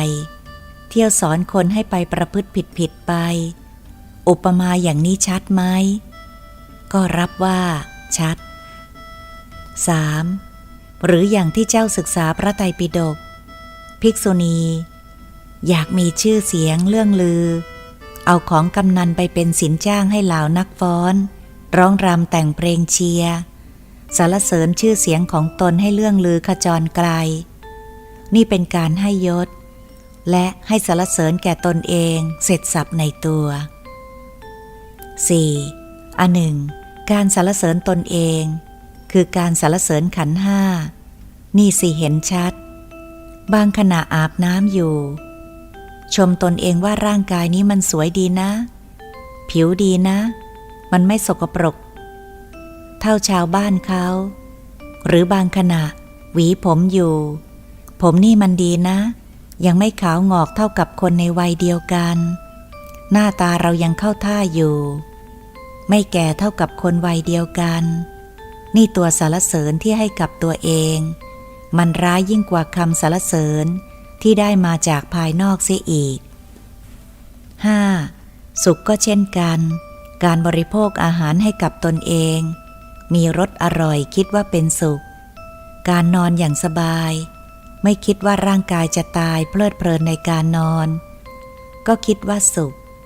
ร่างกายนี้แข็งแรงไม่เจ็บไม่ไข้ก็คิดว่าสุขหรือในบุคคลผู้ยังเสพเมถุนธรรมอยู่ได้เสพเมถุนธรรมก็คิดว่าสุข 6. โลกธรรมภายนอกเขาหลอกเราแต่โลกธรรมภายในเราหลอกเราเองโลกธรรมภายนอกเราโง่ที่มีความเชื่อให้เขาหลอกโลกธรรมภายในเรายิ่งโง่หนักมีความหลงเชื่อให้เราหลอกเราเองอย่างสนิทใจจึงปลดโลกธรรมไม่ออกสักทีดูให้ดีๆว่าต้นเหตุมันติดที่ตรงไหนติดที่ร่างกายตัวเดียวพิจารณาให้ได้ดูให้ออกว่าติดอย่างไรติดตรงไหนปลดตรงนั้นเหมือนคนปวดอุจจาระแต่ไปปลดกระดุมเสื้อถ่ายทุกข์ได้ไหมต้องปลดกางเกงจึงจักถ่ายได้ทำให้มันตรงจุดก็จะไม่มีอะไรจักไม่ตรง 7. พวกเจ้าที่ยังปฏิบัติกันไม่ได้ผลเพราะติดอยู่ตรงนี้ไม่ทำให้ตรงสเปะสปะกันเรื่อยดูให้ดีๆสิใช้ปัญญามาว่ากันตีอารมณ์กันไปเป็นจุดๆและจะพ้นทุกข์ของอารมณ์สองกันไปได้เองดีไม่ดีมีสิทธิ์ว่ากันไปถึงพระอรหันต์เลยนะถ้าไม่โง่จนเกินไป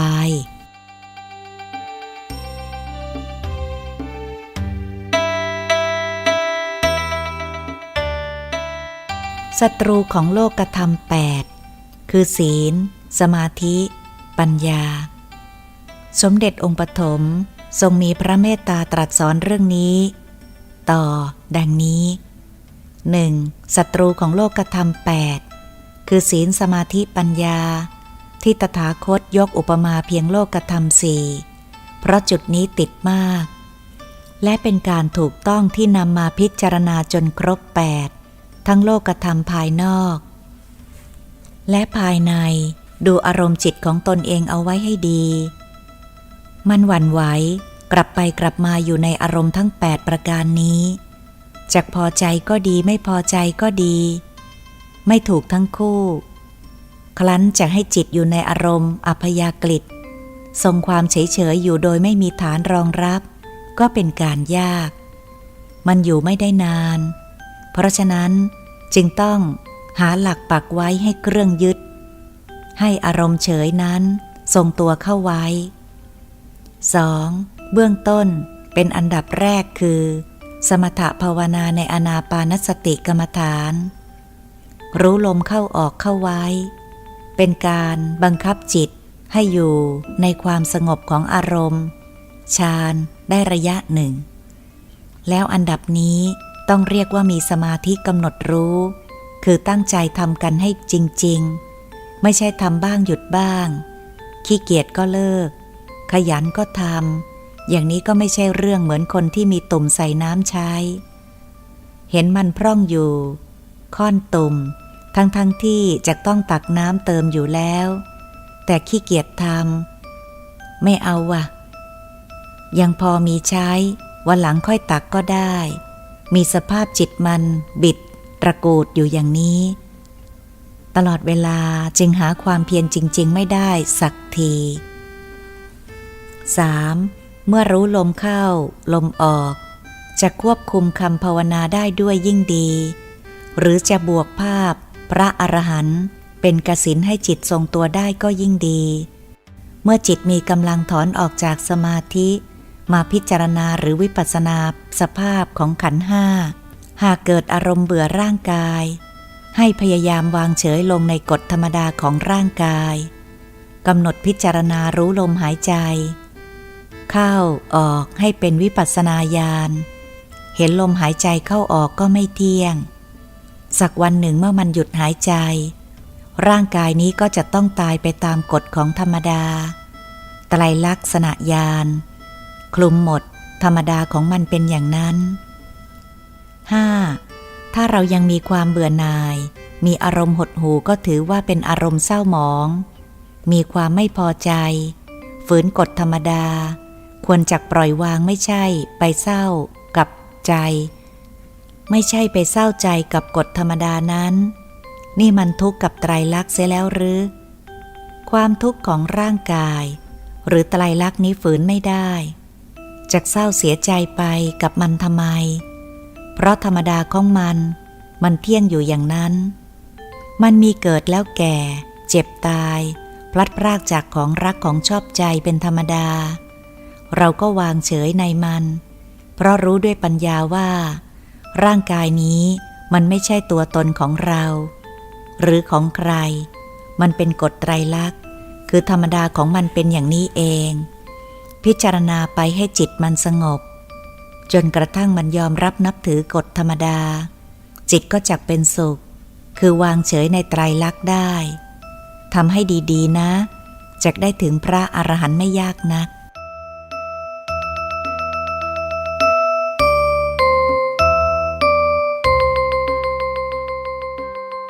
โทษหรืออันตรายจากการฝังเข็มเจ้าหญิงเจ้าชายนิทราสมเด็จองค์ปฐมทรงมีพระเมตตาตรัสสอนเรื่องนี้ไว้มีความสำคัญดังนี้ 1. เรื่องหลวงปู่ชาถูกฝังเข็มจนเป็นอัมพาตและพูดไม่ได้จนกระทั่งตายนั่นคนฝังเจตนาให้ตายแต่ในบางกรณีหมอฝังเข็มจับตำแหน่งพลาดฝังผิดที่คนไข้ก็มีสิทธิ์รับกรรมไปเหมือนกันเรื่องนี้จึงเป็นเรื่องที่เสี่ยงต่อความปลอดภัยของร่างกายได้มาก 2. ความผิดพลาดของหมอไม่ใช่อยู่ที่เจตนาจะให้พลาดแต่บางครั้งกฎของกรรมก็บีบบังคับให้เกิดความผิดพลาดได้เหมือนกรณีหมอผ่าตัดให้ยาคนไข้ดมจนเกินเวลาอันไปทำให้ระบบประสาทของคนไข้หยุดทำงานตามปกติไปจนในที่สุดต้องตัดสินใจเอาออกซิเจนช่วยหายใจแต่ระบบประสาทก็แปรปรวนไปก็ไม่สามารถจะทำงานให้กลับมาเป็นปกติได้คนไข้จึงมีสภาพเหมือนเจ้าหญิงนิทราแต่แก้ไขเท่าไรก็ไม่ฟื้นเอาเครื่องช่วยหายใจออกเมื่อไรก็ตายเมื่อนั้นข้อนี้อุปมาฉันใดการไปฝังเข็มก็ฉันนั้นเพราะเขาใช้ฝังกับระบบวิญญาณธาตุหรือเส้นสายของระบบประสาทโดยตรงผลที่ได้ไม่คุ้มกับผลที่เสียคือเสี่ยงอันตรายค่อนข้างสูงซึ่งคนไข้ถ้าหากมีทางเลือกก็ไม่พึงเสี่ยงเข้าไปรับการรักษาด้วยวิธีนี้ใครๆที่เล่าลือว่าได้ผลดีขอให้ดูผลงานการรักษาต่อไปเรื่อยๆก็แล้วกัน 4. หมอทุกรายต่างก็คิดว่าตนเองมีการรักษาเป็นยอดทุกรายยกเว้นหมอที่เป็นพระ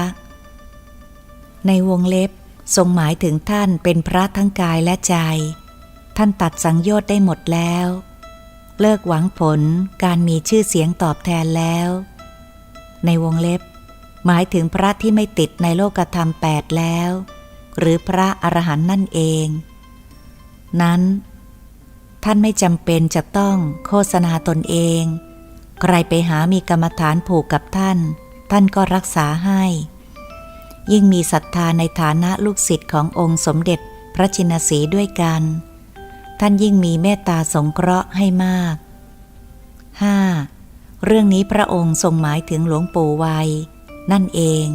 เพราะท่านจบกิจในพุทธศาสนามาหลาย10 ปีแล้วในวงเล็บหลวงพ่อฤาษีท่านบอก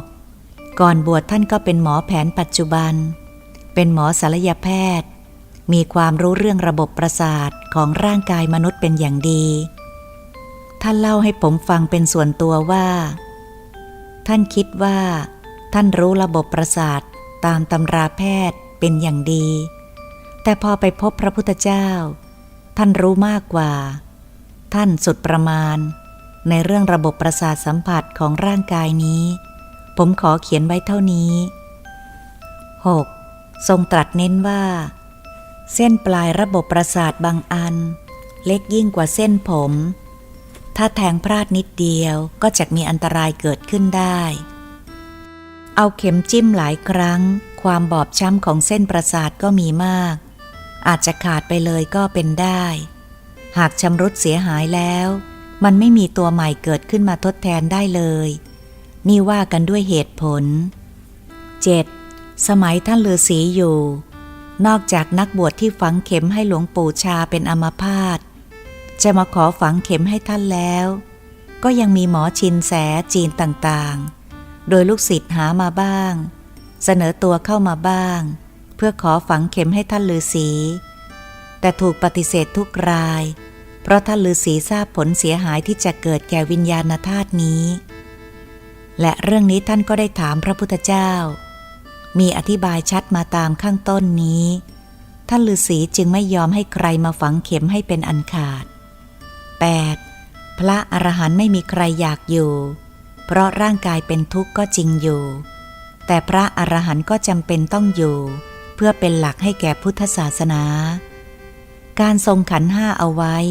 ก็เพื่อเป็นประโยชน์แก่สาธารณชนให้เข้าซึ้งถึงธรรมะการมีร่างกายท่านจึงรักษาร่างกายไว้เท่าที่พึงจะทำได้ไม่เบียดเบียนร่างกายรักษาโรคให้ร่างกายตามหลักมัชฌิมาปฏิปทาท่านมีพระคอยบอกให้รู้ว่าควรหรือไม่ควรที่จะรักษาโรคให้เป็นอย่างนี้และท่านมีสติปัญญารอบรู้ด้วยเหตุผลเพราะท่านทราบดีในอาการ32ของร่างกายว่ากอบขึ้นด้วยประการใดมีสภาพอย่างไร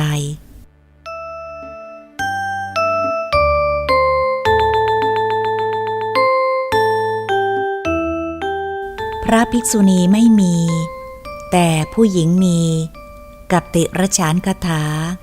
สาเหตุมาจากมีพระบวชใหม่ไปอ่านพระไตรปิฎกแล้วใช้ปัญญาของตนตีความหมายของศีลเอาตามทิฏฐิของตนเพ่งโทษตนเองจนเกินกว่าเหตุสงสัยการกระทำของตนเป็นอาบัติขั้นปราชิกคิดจะสึกแต่ก่อนจะสึกได้เขียนจดหมายมาถามท่านผู้รู้ก่อนท่านผู้รู้เป็นผู้ไม่ประมาทจึงได้ถามพระท่านก่อนพระท่านให้ตอบมีความสำคัญดังนี้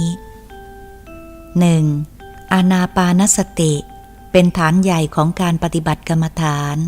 ที่ทำให้จิตสงบเป็นสุขจนเข้าถึงฌานได้ตั้งแต่1 ถึง 4 2. กสิณภาพพระก็ดีกสิณอื่นๆก็ดี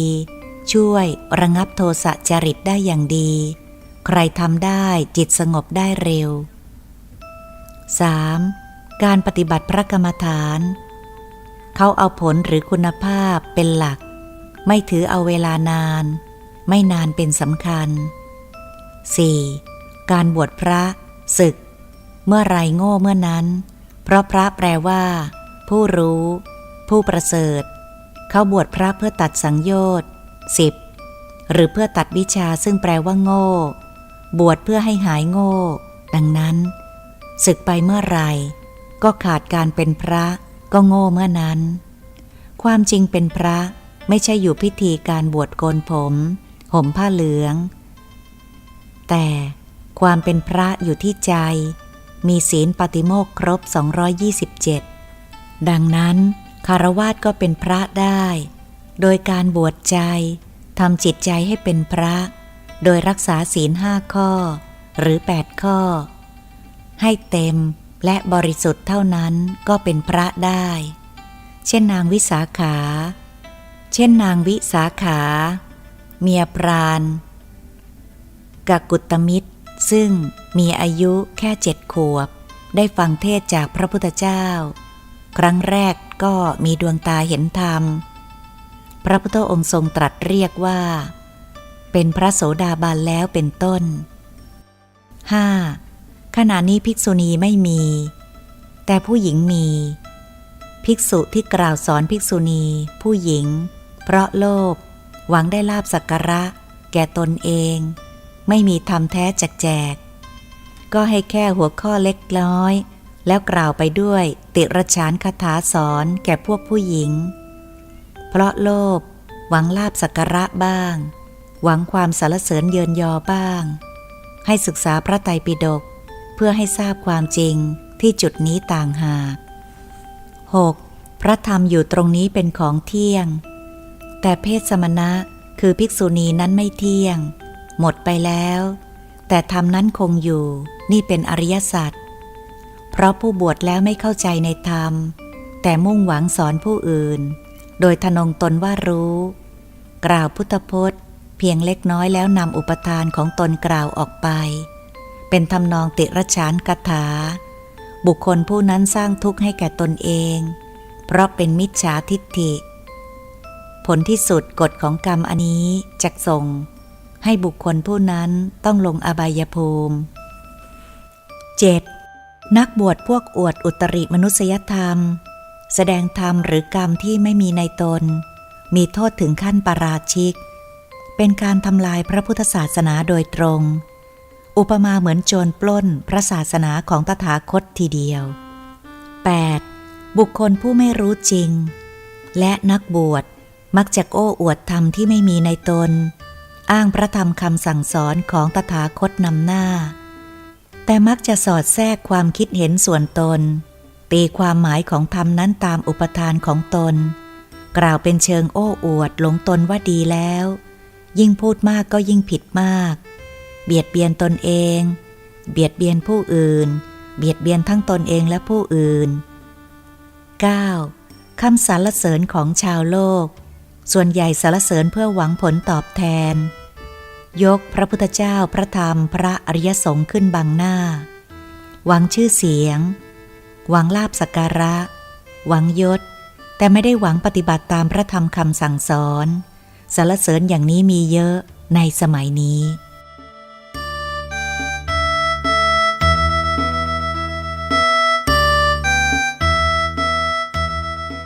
การไปสนใจกายผู้อื่นยังไม่ร้ายเท่าการสนใจกายตนเองซึ่งเป็นกามสัญญาตัวจริงสมเด็จองค์ปฐมทรงมีพระเมตตาตรัสสอนเรื่องนี้ไว้ดังนี้ 1. การไปสนใจกายคนอื่นคือไปมีจิตกำหนัดอยากได้ในร่างกายของคนอื่นนั้นยังไม่ร้ายแรงเท่ากับการสนใจกายของตนเองมีจิตกำหนัดคือรักอยากให้ร่างกายตนเองมีสภาพมั่นคงแข็งแรงไม่เสื่อมอยู่อย่างนั้นจุดนี้สิสำคัญเพราะจะต้องรบกับกามสัญญาตัวจริงที่ดึงให้จิตของเราต้องกลับมาเกิดอยู่ในโลกทั้งสามนี้อีก 2. ที่สำคัญเพราะจิตดวงเดิมมีอุปทานยึดมั่นถือมั่นมานานนับอสงไขยกับไม่ถ้วนว่าร่างกายนี้มีในเราเมื่อมีในเราเกิดขึ้นอัตตาตัวตนก็เกิดขึ้นกาดเรานั่นของเราผัวเราเมียเรา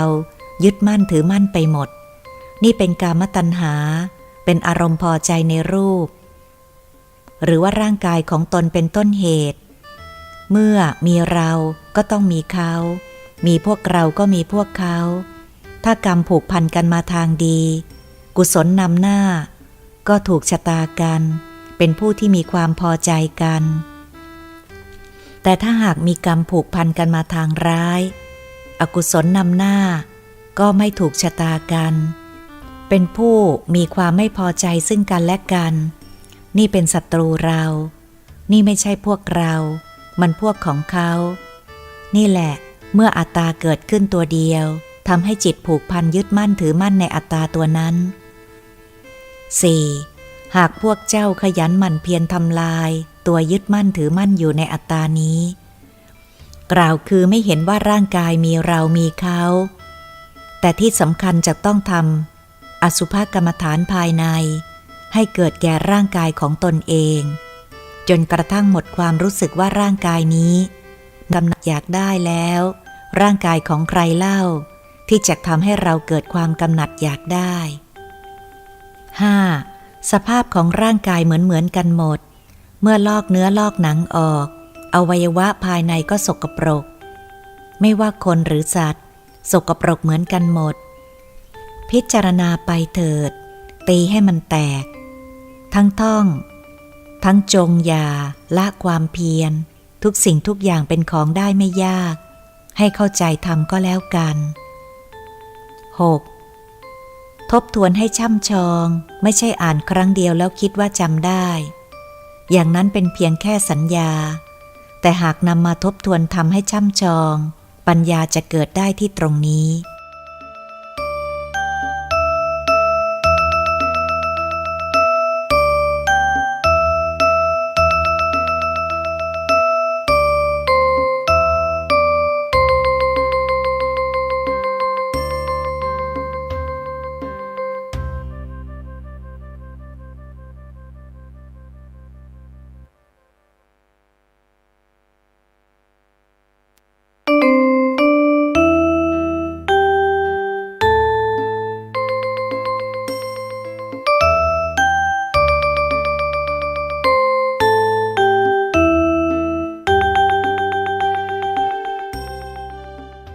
พระธรรมในเดือนกันยายนพุทธศักราช 2537 ต้องอาบัติปาราชิกแล้ว แต่ยังอยู่ในคราบผ้าเหลือง หากกลับใจได้จะพ้นโทษไหม สมเด็จองค์ปัจจุบันทรงมีพระเมตตาตรัสสอนเรื่องนี้ไว้มีความสำคัญดังนี้ 1. เจ้าก็รู้ว่าไม่มีอะไรจักเที่ยงเท่ากฎของกรรมใช่ไหม ก็รับว่าใช่ เพราะฉะนั้นให้ดูเยี่ยงอย่างของพระเทวทัตในพุทธันดรนี้สุดท้ายเขากลับใจสำนึกในบาปที่ตนทำมากล่าวขออโหสิกรรมก่อนตายแล้วพระเทวทัตลงอเวจีมหานรกใช่ไหมในวงเล็บก็รับว่าใช่ 2. กรณีภิกษุผู้ต้องอาบัติปาราชิกในปัจจุบันก็เช่นกันกฎของกรรมก็เป็นกฎของกรรมดีก็ส่วนดีชั่วก็ส่วนชั่วแต่ถ้ากรรมที่เป็นกุศลกรรมหนุนอยู่บ้างกลับใจได้กรรมที่เป็นอกุศลก็จักส่งผลให้ยาวนานอย่างเช่นพระเทวทัตเป็นต้น 3. ดูตัวอย่างพระเจ้าอาชาติศัตรูประหารบิดาก็จัดเป็นอนันตริยกรรมแต่กรรมที่ดีสำนึกตัวกลับใจได้ขอขมาพระรัตนตรัยและเป็นประธานจัดให้มีปฐมสังฆยนาทำบุญทำทานหนีบาปกันอย่างมากมายก็จัดว่าท่านได้เข้าถึงพระไตรสรณคมแล้วก็มีศรัทธากล้าในพระพุทธศาสนาแต่กฎของกรรมก็คือกฎของกรรมจะต้องชดใช้ในวาระแห่งกฎของกรรมนั้นเพียงแต่ความสำนึกที่กลับใจได้ทำกรรมดีได้ช่วยให้กฎของกรรมชั่วผ่อนหนักให้กลับเป็นเบาแทนที่พระเจ้าอาชาติศัตรูจะลงอเวจีมหานรกกลับไปลงแค่โลหะกุมพีมหานรกเท่านั้น 4. เนื่องจากกฎของกรรมนั้นเที่ยงเสมอกรรมใดก็กรรมมันดังนั้นการจะให้หมดวาระกรรมก็จะต้องหมดที่ใจของตนเองโดยอาศัยหลักกรรมทั้งหลายมาแต่เหตุหาต้นเหตุแห่งกรรมนั้นให้พบแล้วแก้ไขเสียกรรมทุกชนิดเกิดที่ใจก่อนทั้งสิ้น 5. ในทางปฏิบัติก็อาศัยหลักศีลสมาธิปัญญารักษาจนกระทั่งศีลรักษาจิตเรา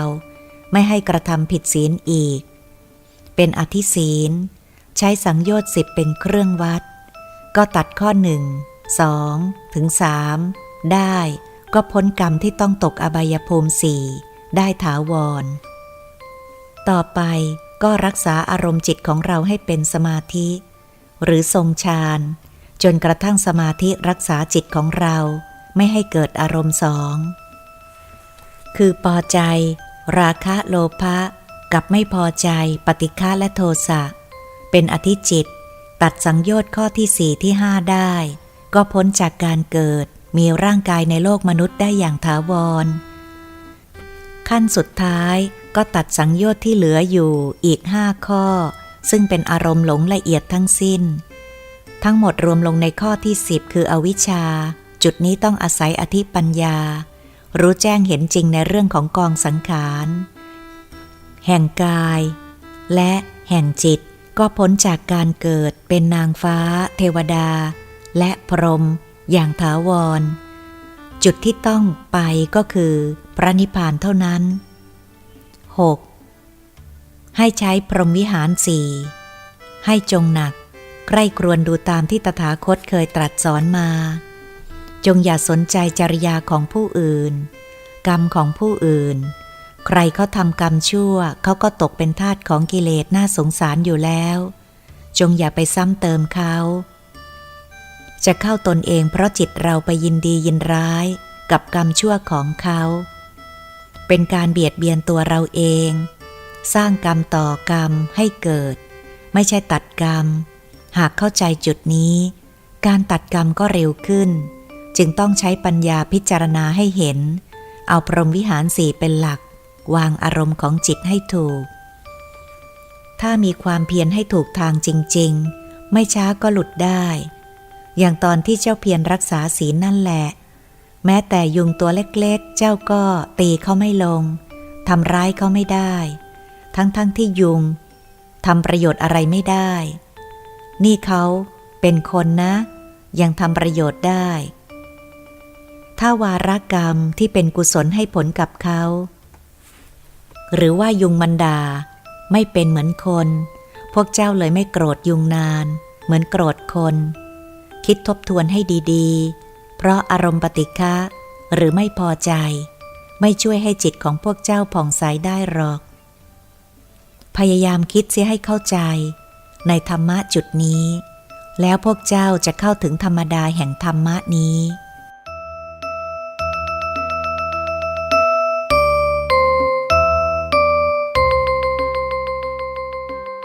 ผลบุญจากธรรมทาน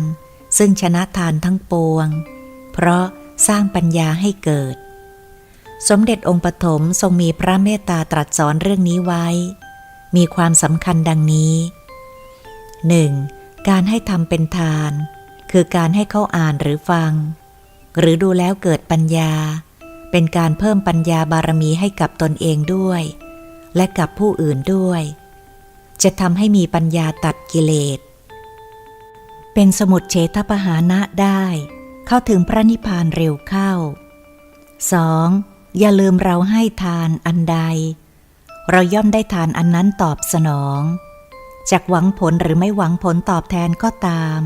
แต่กฎของกรรมก็เที่ยงอยู่อย่างนี้แหละ 3. อันหนึ่งแม้เรื่องภาพจิตรกรรมฝาผนังที่เจ้าเขียนนั้นการเขียนบรรยายทำไว้ใต้ภาพก็อย่าให้ย่อมากไปจนเสียใจความของธรรมะความใดควรยาวก็ให้ยาวเข้าไว้ความใดควรสั้นก็สั้นตามนั้นต้องให้ผู้อ่านทั่วไปเข้าใจในธรรมะปฏิบัติ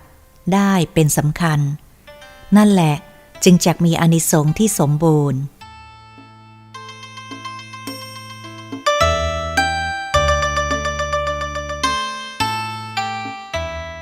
จงอย่าติดการเวลาสมเด็จองค์ปัจจุบันทรงมีพระเมตตาตรัสสอนเรื่องนี้ไว้ดังนี้ 1. คนเรามักจะติดการเวลาเมื่อตื่นแล้วหากยังไม่ได้ตามเวลาที่เคยตื่นจิตก็มักจะอุปทานว่ายังหลับไม่พอทำให้นอกจากติดการเวลาแล้วก็ยังติดในการนอนอีกต่างหากในบางขณะจึงนอนมากเกินความต้องการของร่างกายด้วยจิตที่ติดอุปทานตัวนี้ 2. แต่ร่างกายที่มีอยู่ก็จำเป็นต้องนอนเนื่องด้วยธาตุสี่ที่เข้ามาประชุมกันมันเกิดอาการเสื่อมขึ้นมาจำเป็นต้องนอนก็นอนตามที่ร่างกายต้องการมิใช่ว่าจะต้องฝืนนั่นเป็นอัตตกิลมัฏฐานุโยคก็ไม่ถูกต้องเหมือนกันเพราะฉะนั้นจงอย่าทำจิตเป็นคนเมาทั้งยามหลับและยามตื่นเมาอะไรเมากิเลสมารและขันธมารทั้งปวง 3. จงพยายามทำจิตให้ตื่นอยู่ในความดีคือทรงจิตไว้ในสมถะและวิปัสสนาให้จิตอยู่ในฐานของความดีอันนี้สิควรทำทั้งยามหลับและยามตื่นเพื่อความไม่ประมาทให้ถึงพร้อมตัวเดียวเท่านั้นจึงจักเป็นการสมควร 4. เป็นการดีแล้วที่เจ้าไม่เลือกเวลาจังหวะใดที่ยังมีสติสัมปชัญญะแจ่มใสและรู้สึกตัวว่าตื่นอยู่เพราะความตายเป็นของเที่ยงแต่ชีวิตเป็นของไม่เที่ยงทุกลมหายใจเข้าและออกล้วนมีความตายแฝงอยู่ทั้งสิ้นเจ้าจงถือโอกาสนั้น ขึ้นมาเฝ้าตถาคตได้ตลอดเวลา 5. ผู้ใดประมาทในความตายจึงเท่ากับประมาทในพระธรรมคำสอนของตถาคตทั้งหมด 84,000 พระธรรมขันธ์หรือนิพพานสมบัติย่อมไม่มีกับจิตผู้ประมาทในความตายนั่นเอง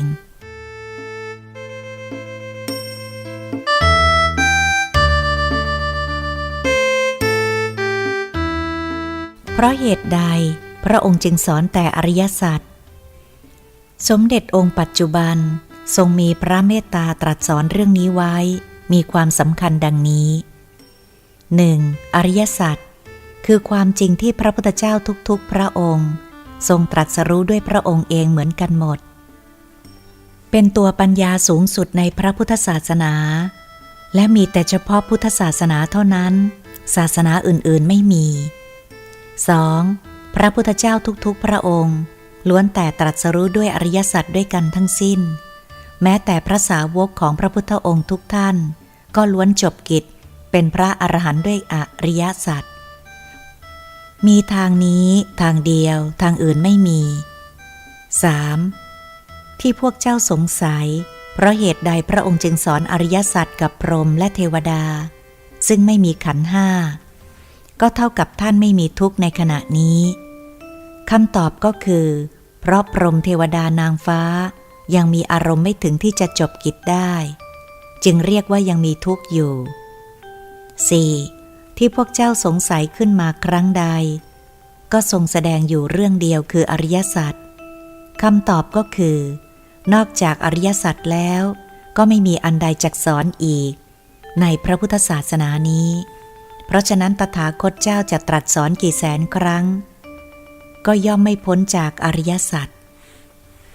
5. อริยสัจแปลว่าความจริงหรือของจริงที่พระพุทธเจ้าท่านพิสูจน์แล้วดังนั้นทุกสิ่งที่พระองค์ทรงตรัสสอน 84,000 พระธรรมขันธ์จึงล้วนเป็นอริยสัจทั้งหมดหรือเป็นทางนำไปสู่ความพ้นทุกข์ได้ทั้งสิ้นพระพุทธเจ้าทุกๆพระองค์มีความดีเสมอกันหมดทรงมีพุทธญาณหรือสัพพัญญูญาณแต่พระองค์เดียวในโลกจึงสามารถรู้จริตนิสัยและกรรมของแต่ละคนที่เกิดมาแตกต่างกันไม่เสมอกันในแต่ละคนจึงต้องมีคำสอนให้เหมาะแก่จริตนิสัยและกรรมของแต่ละคนซึ่งไม่เสมอกันด้วยอุบายมากถึง 84,000 วิธี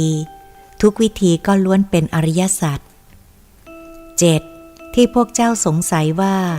มีพรหมเทวดานางฟ้าบรรลุมรรคผลบ้างไหมคำตอบก็คือมีอยู่ไม่น้อยและที่มีอยู่ทุกวันที่บรรลุมรรคผลแต่ในขณะเดียวกันก็มีไม่น้อยที่จุติเคลื่อนไปสู่เบื้องต่ำทุกวันเช่นกันเพราะธรรมของตถาคตเป็นปัจจตังตถาคตเป็นเพียงผู้บอกทำได้หรือไม่ได้เรื่องของผู้นั้น 8. อย่าลืมอัปมาเทนะสัมมาเทถะผู้เข้าถึงความไม่ประมาทเท่านั้นจึงจักยับยั้งการจุติเคลื่อนไปสู่สภาพเบื้องต่ำได้ดังนั้นตราบใดที่ยังไม่มีบารมีธรรม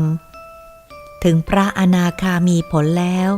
การจุติเคลื่อนไปสู่เบื้องต่ำก็ยังคงมีอยู่ยกเว้นบุคคลที่ตัดสังโยชน์เบื้องต่ำ3 ข้อแรกได้แล้วเท่านั้น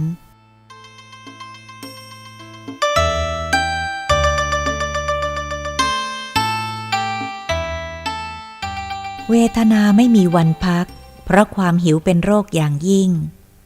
สมเด็จองค์ปฐมทรงมีพระเมตตาตรัสสอนเรื่องนี้ไว้มีความสำคัญดังนี้ 1. ทรงทบทวนคำสอนที่เคยตรัสสอนไว้ดังนี้ก.อย่าสนใจจริยาของผู้อื่นให้ตรวจสอบอารมณ์จิตของตนเป็นสำคัญใครจะว่าเราอย่างไรก็ช่าง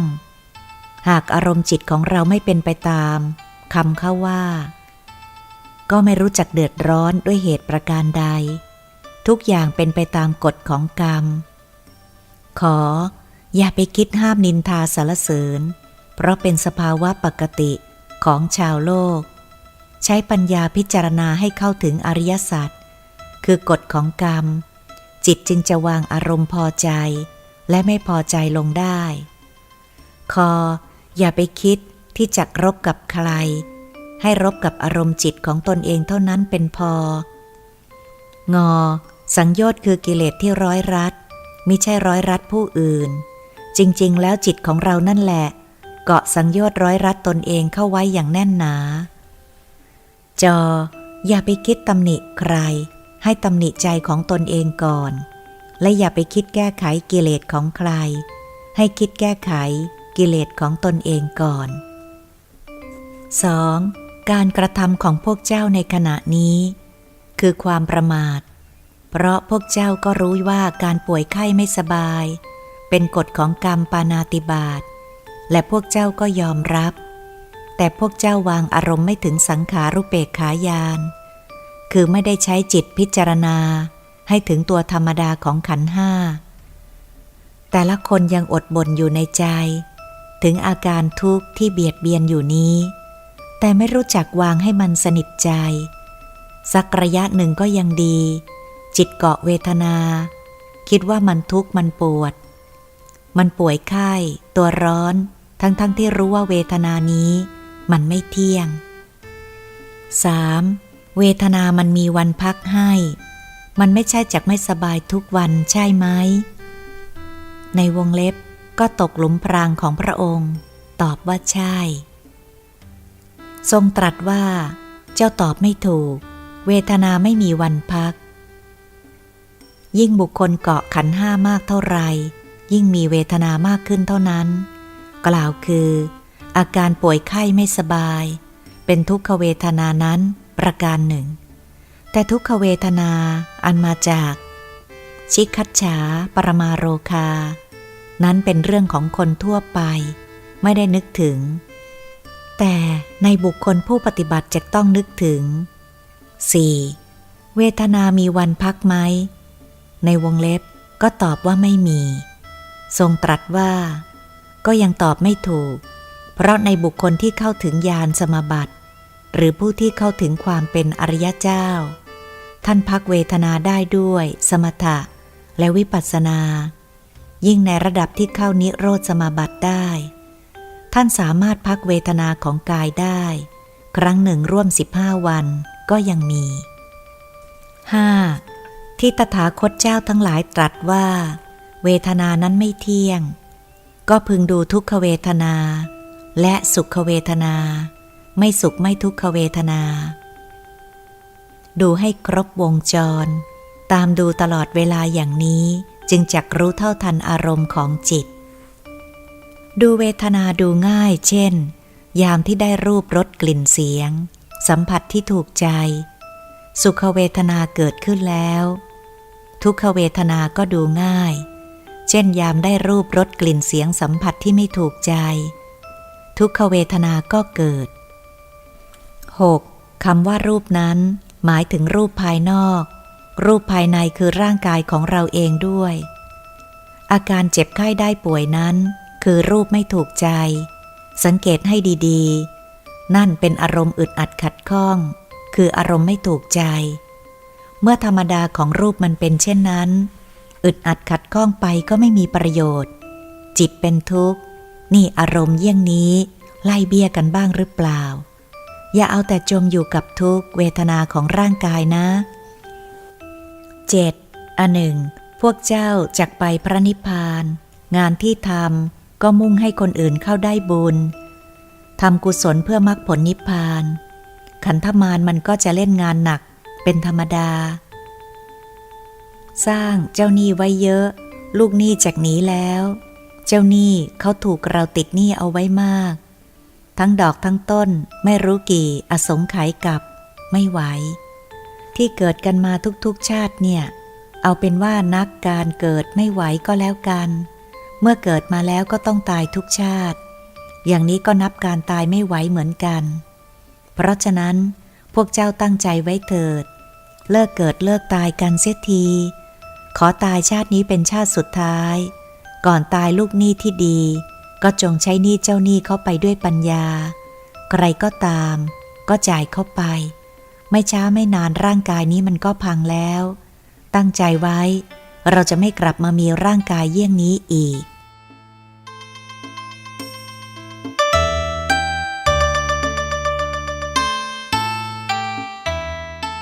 การเจ็บป่วยได้กำไรหรือขาดทุนสมเด็จองค์ปฐมทรงมีพระเมตตาตรัสสอนเรื่องนี้ไว้ดังนี้ 1. การป่วยของร่างกายทำให้ได้กำไรหรือขาดทุนล่ะในวงเล็บตอบว่าขาดทุนมากกว่าได้กำไร 2. อย่างไหนเรียกว่ากำไรอย่างไหนเรียกว่าขาดทุนในวงเล็บตอบว่ากำไรคือใช้เวทนาของร่างกายมาพิจารณา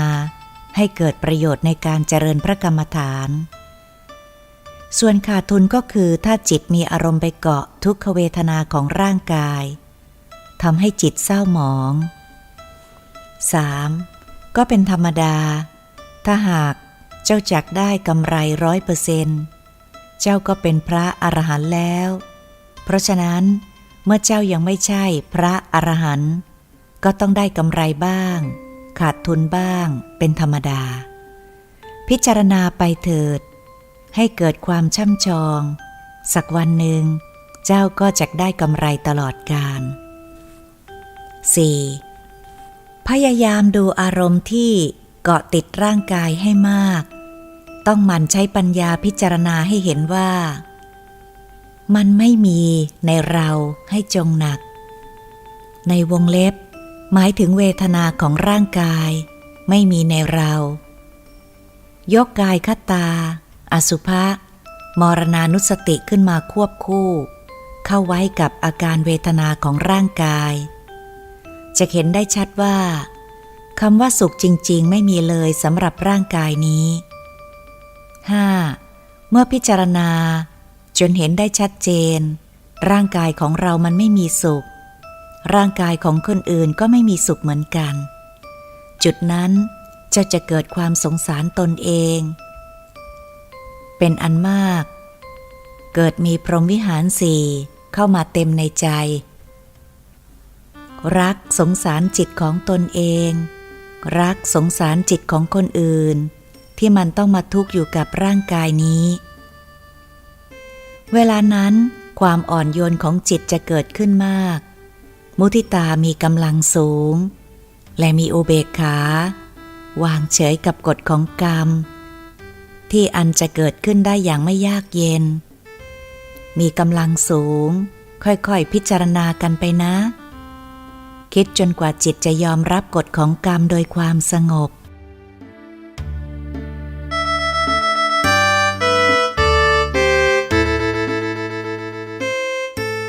ทุกข์ทั้งหลายเกิดจากใจก่อนทั้งสิ้นสมเด็จองค์ปฐมทรงมีพระเมตตาตรัสสอนเรื่องนี้ไว้ดังนี้ 1. ทุกข์ทั้งหลายที่เกิดขึ้นมิใช่เกิดที่ภายนอกแต่เป็นการเกิดขึ้นที่ภายในคืออารมณ์ของจิตของเรานั่นแหละที่ไปเกาะทุกข์ถ้าปล่อยวางเสียอย่างเดียวจิตก็ไม่ทุกข์ในเมื่อจิตของเราไม่มีทุกข์เสียอย่างเดียวทุกข์ภายนอกจากสำคัญแค่ไหนก็ไม่สามารถจะทำให้จิตของเราทุกข์ได้ 2. แม้แต่ขันธโลกก็ไม่เป็นทุกข์ภายนอกนะเจ้ามันทุกข์ก็เรื่องของมันไม่ใช่เรื่องทุกข์ของเราปล่อยมันไปลงกับตัวธรรมดาโลกนี้ทั้งโลกเต็มไปด้วยความทุกข์แต่ถ้าจิตเราไม่เกาะทุกข์ของภายนอกเราก็ไม่ทุกข์ไปกับมันได้ 3. มหาทุกข์ภายในตัวจริงที่เราสมควรจะขจัดมันออกไปเสียจากจิตก็คือสังโยชน์ 10ตัวไหนที่ค้างอยู่จงรีบไปจัดให้มันออกไปเรื่องกิจภายนอกไม่สำคัญเรื่องกิจภายในนี่สิสำคัญกว่า 4. ตั้งใจระลึกถึงสังโยชน์ที่ค้างเอาไว้ให้ดีๆเพราะเหตุอันที่จะพ้นทุกข์ได้จริงๆอยู่ที่ตรงนี้คิดทบทวนคำตรัสนี้เอาไว้ให้ดีๆแล้วจิตของพวกเจ้าจะสงบได้ด้วยธรรมนี้เป็นระยะ จนในที่สุดจิตเป็นฌานจักชินในความคิดนั้นและจักเห็นความไม่เที่ยงคือทุกข์ภายนอกเป็นของน่าเบื่อหน่ายไม่พึงสนใจและจักเห็นความไม่เที่ยงของอารมณ์ของจิตตนเองน่าเบื่อหน่ายพึงสนใจที่จักตัดทิ้งไป 5. ทำให้ได้ตามนี้วิปัสสนาญาณก็จะเกิดขึ้นได้ให้ทำกันไปพิจารณากันไปก็จะสลับกันไปกันมาทั้งสมถะและวิปัสสนาญาณในที่สุดอากาลิโกธรรมก็จะเกิดขึ้นแก่พวกเจ้าในระดับหนึ่งจากจุดอ่อนๆแล้วจะเข้มข้นขึ้นตามลำดับจนกระทั่งเป็นปรมัตถบารมีเมื่อถึงจุดนั้นพวกเจ้าก็จักหมดทุกข์ถึงซึ่งพระนิพพานในชาติปัจจุบันนี้ได้อย่างไม่ยากเย็น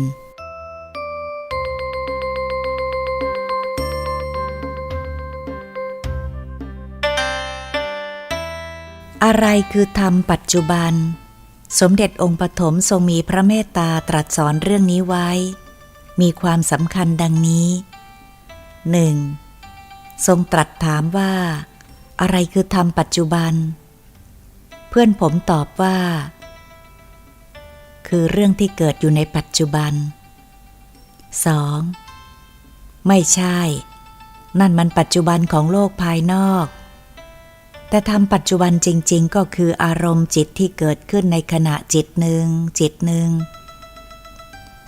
3. ขณะจิตหนึ่งคืออะไรในวงเล็บตอบว่าคือหายใจเข้าไม่ทันหายใจออกหรือขณะภาวนาว่าพุทธยังไม่ถึงโท 4. ถูกต้องนั่นแหละคือธรรมปัจจุบันบุคคลใดที่จักศึกษาอารมณ์ของจิตของตนให้ท่องแท้จะต้องจับที่จุดนี้รู้จักกระแสของจิตคืออารมณ์ของความคิดว่าอยู่ในจริตใดๆคิดดีหรือคิดเลวอารมณ์ของความคิดว่าอยู่ในจริตใดๆคิดดีหรือ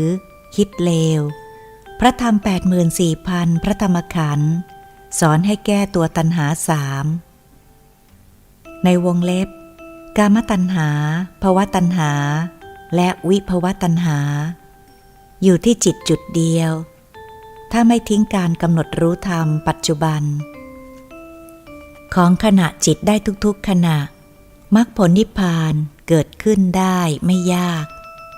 ในวงเล็บก็นึกก็ว่ายากอยู่ที่การกำหนดรู้ 5. ถ้าเจ้าคิดว่ายากก็จักไปไม่ถึงพระนิพพานแต่ถ้าคิดว่าง่ายก็จักประมาทเกินไปไม่ถึงพระนิพพานเช่นกันจะต้องใช้ความเพียรเป็นที่ตั้งในการกำหนดรู้ธรรมปัจจุบันไว้เสมอ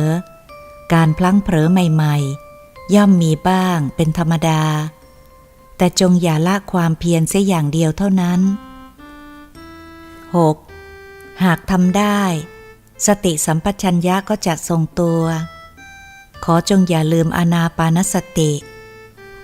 อันเป็นพื้นฐานสำคัญยิ่งที่ทำจิตให้สงบอยู่ในธรรมปัจจุบันได้อย่างดีงานนี้ไม่มียากไม่มีง่ายมีแต่พึงทำให้จงได้ก่อนที่จักสายเกินไป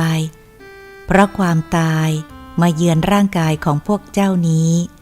เนื่องเพราะความประมาทเป็นเหตุถ้าไม่ประมาทเสียอย่างเดียวคำว่ายากจักไม่มี 7. ให้พวกเจ้าคุยกันถึงเรื่องนี้ให้เห็นสันตติของอารมณ์ของจิตที่ไม่เที่ยงมีการเคลื่อนไปทุกๆขณะจิต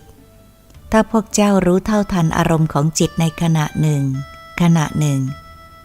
การแก้ไขหรือระงับหรือตัดตัณหา3ก็เป็นของทำกันได้ไม่ยากตลอดเวลาที่สนทนากันให้ดูอารมณ์ของจิตด้วยและจะต้องมีสติสัมปชัญญะรู้ว่ากำลังพูดอะไรอยู่จำแล้วนำมาจดบันทึกกันเอาไว้เช่นเคย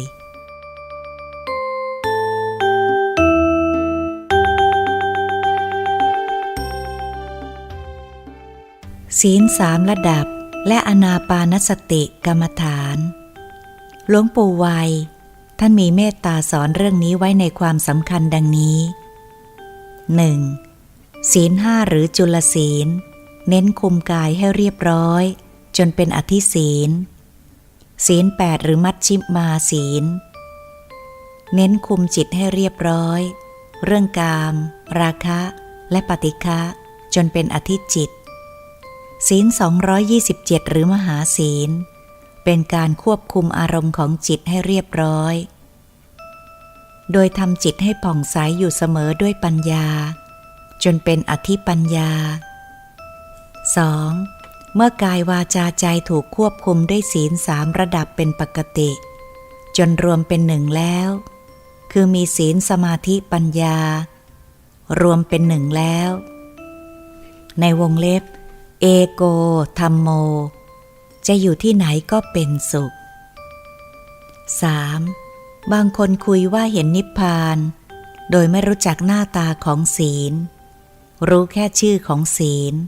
แต่ไม่รู้การปฏิบัติในศีล 5. ทุกสำนักสอนให้ทำอานาปานสติกำหนดรู้ลมหายใจเข้าออกแต่ไม่สอนรายละเอียดให้รู้ลมดูลมกำหนดลมท่านอธิบายว่าเมื่อเราสูดลมหายใจเข้าต้องกำหนดรู้ลมจากปลายจมูกเข้าข้างตลอดโพรงจมูกเป็นจุดที่1จุดที่2ให้รู้ต่อไปว่าลมเข้าถึงหน้าท้องมีอาการอย่างไรกล้ามเนื้อหน้าท้องกระบังลมกล้ามเนื้อที่ช่วยในการหายใจจะมีผลโดยตรงต่อกล้ามเนื้อหัวใจเพราะท่านเป็นหมอจึงรู้ละเอียดในเรื่องนี้ 5. การกำหนดลม3ฐานรู้ลมดูลมกำหนดลมท่านให้เห็นอสุภกรรมฐานไปด้วยในเวลาเดียวกันหมายความว่าเมื่อลมผ่านอวัยวะของกายส่วนไหนก็ให้กำหนดรู้ความเห็นสกปรกของมันไปพร้อมกันเลยเช่นผ่านโพรงจมูกก็เห็นขี้มูกผ่านหลอดลมลำคอก็เห็นเสลดน้ำลายเมือกต่างๆกลิ่นก็เหม็นผ่านกระเพาะลำไส้เล็กก็เห็นอาหารใหม่อาหารเก่าน้ำย่อยน้ำดีถึงลำไส้ใหญ่ก็เห็นสิ่งสกปรกคืออุจจาระล้วนแต่สิ่งปฏิกูลทั้งสิ้นเป็นต้น 6. การรู้จักกองสังขารแห่งกายและแห่งจิตต้องรู้ตามความเป็นจริงโดยรู้จักกายเราและจิตของเราซึ่งเป็นตู้พระธรรมตู้พระไตรปิฎก 84,000 พระธรรมขันธ์พระองค์สอนอยู่แค่กายกับจิตซึ่งอยู่ที่ตัวเรา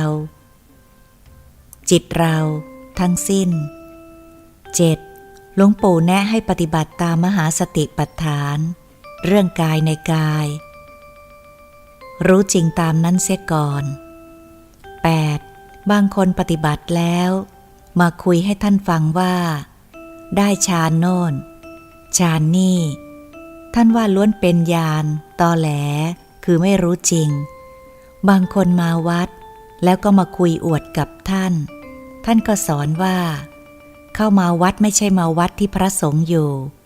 แต่เข้ามาวัดใจกันคือวัดอารมณ์จิตของตนเองโดยอาศัยศีลเป็นฐานสำคัญในการวัดใจว่าใครจะละกิเลสได้แค่ไหนเพราะศีลเป็นพื้นฐานสำคัญในการรับพระธรรมศีลเป็นแม่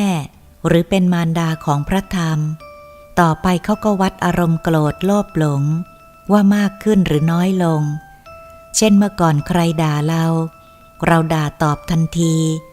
แต่หากดีขึ้นแม้โกรธก็ยังมีอยู่แต่มันก็ผลัดได้ยับยั้งได้คือไม่โต้ตอบทันทีเช่นขอผลัดให้เขียนหนังสือจบก่อนขอผลัดทำงานที่ค้างให้เสร็จก่อนจึงจะมาโต้ตอบเวลาช่วยได้เพราะอารมณ์จิตก็ไม่เที่ยงหากทำได้ก็จะค่อยๆดีขึ้นเอง 9. ปฏิบัติไปในที่สุดใครว่า และใครด่าคำพูดมันเข้าหูซ้ายก็ทะลุหูขวาไปเองเหมือนไม่ได้ยินพระอยู่ในป่าไม่เคยถูกกระทบกับโลกธรรมก็หลงคิดว่าตนแน่พอเข้าเมืองโลกธรรมก็มาหาโดยเฉพาะตัวลาภยศสรรเสริญถูกยกให้เป็นหลวงพี่หลวงพ่อหลวงลุงหลวงปู่ท่านเป็นอาจารย์หากใครรับแล้วหลงตามก็เสร็จแต่ผู้ที่ถูกโลกธรรมกระทบแล้วไม่หวั่นไหวก็มีอยู่แม้เขาจะตั้งให้อุปโลกให้เป็นอะไรก็คงไม่หลงไปตามคำสรรเสริญนั้นๆก็ไม่พัง 10. สำหรับตัวท่านไม่ยอมสะสมเงินทองมีเท่าไหร่ก็นำไปใช้ให้เกิดประโยชน์หมดเช่นช่วยชาวเขากะเหรี่ยงตั้งโรงเรียนสอนพื้นฐานของธรรมแจกสมุดดินสอรักษาโรคส่งเสริมให้เขามีอาชีพประมาณ400แห่งเป็นการช่วยชาติศาสนาพระมหากษัตริย์ครบแบบหลวงพ่อฤาษีท่านทำอุปมาเหมือนปิดทองหลังพระหากท่านไม่เล่าให้ฟังเราก็ไม่มีทางจะทราบได้ไปหาท่านบ่อยๆเมื่อคุ้นเคยแล้วท่านรู้วาระจิตของเราก็ได้แม้แต่คิดก็รู้ท่านเห็นว่าเล่าแล้วไม่เป็นภัยมีประโยชน์ท่านจึงเล่าให้ฟังยังมีเรื่องอื่นๆอีกมากแต่ขอเขียนไว้เพียงแค่นี้ก่อน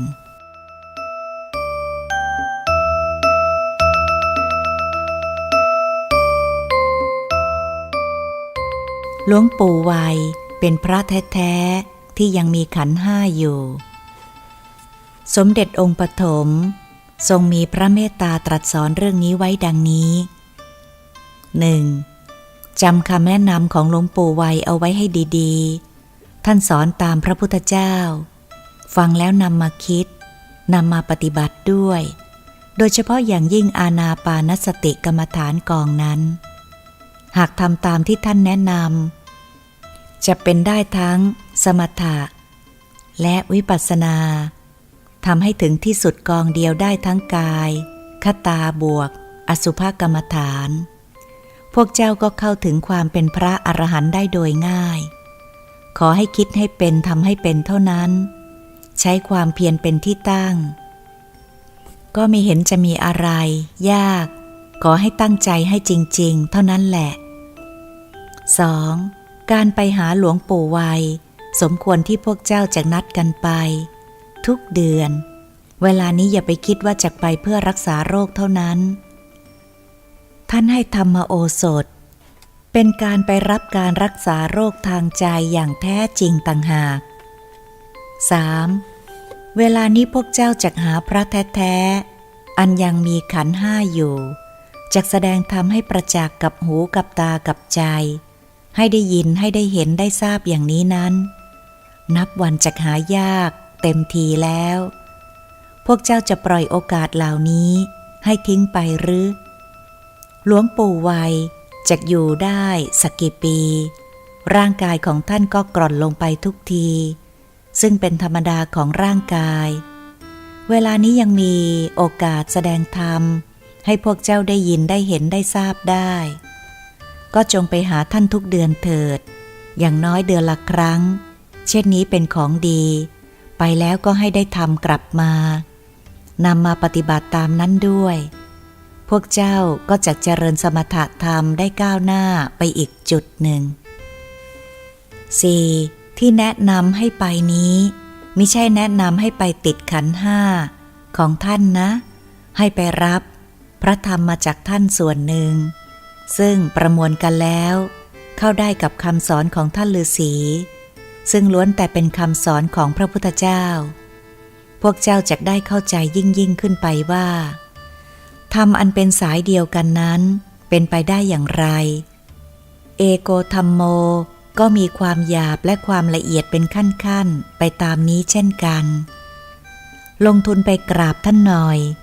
แต่ธรรมที่ได้รับนั้นหากนำมาปฏิบัติก็จะมีคุณค่ามหาศาล 5. มีอะไรไม่เข้าใจก็ถามท่านได้ ท่านจะแจงให้ฟังจนแจ่มแจ้งจุดนี้พึงสนใจมิใช่จะพึงคิดว่าเรารู้แล้วไม่เห็นจะต้องถามที่พวกเจ้ารู้นั้นยังรู้ไม่ละเอียดไม่ลึกซึ้งเพราะยังไม่ผ่านสังโยชน์ทั้ง10ประการให้เข้าใจตนเองวาระจิตของตนเองเอาไว้เป็นสำคัญอย่าทะนงตนว่ารู้ดีแล้วเป็นอันขาดเพราะจะเป็นหนทางของความโง่ที่ยกขึ้นมาปิดกั้นจิตของตนเองหาความก้าวหน้าในมรรคผลของการปฏิบัติไม่ได้จงอย่าฝืนกฎธรรมดาดูแต่ความเลวของตนเองเพราะจะละความชั่วได้ต้องเห็นความชั่วที่ตัวเราเองก่อนเสมอ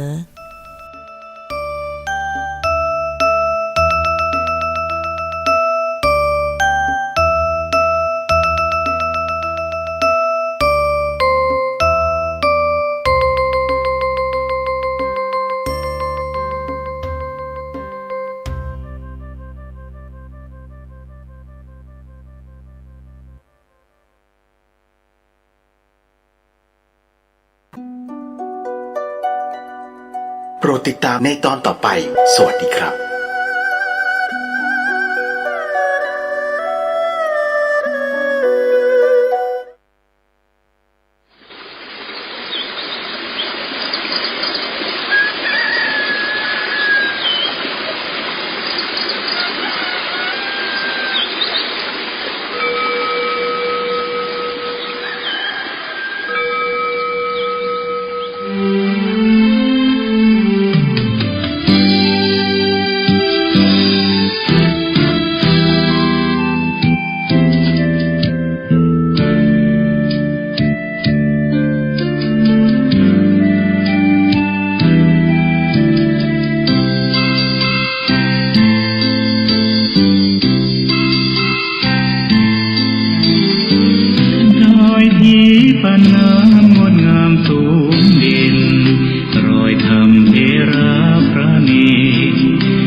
ดินที่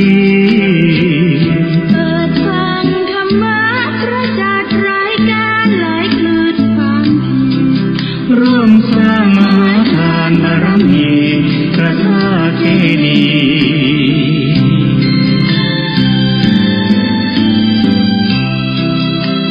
์สีสอง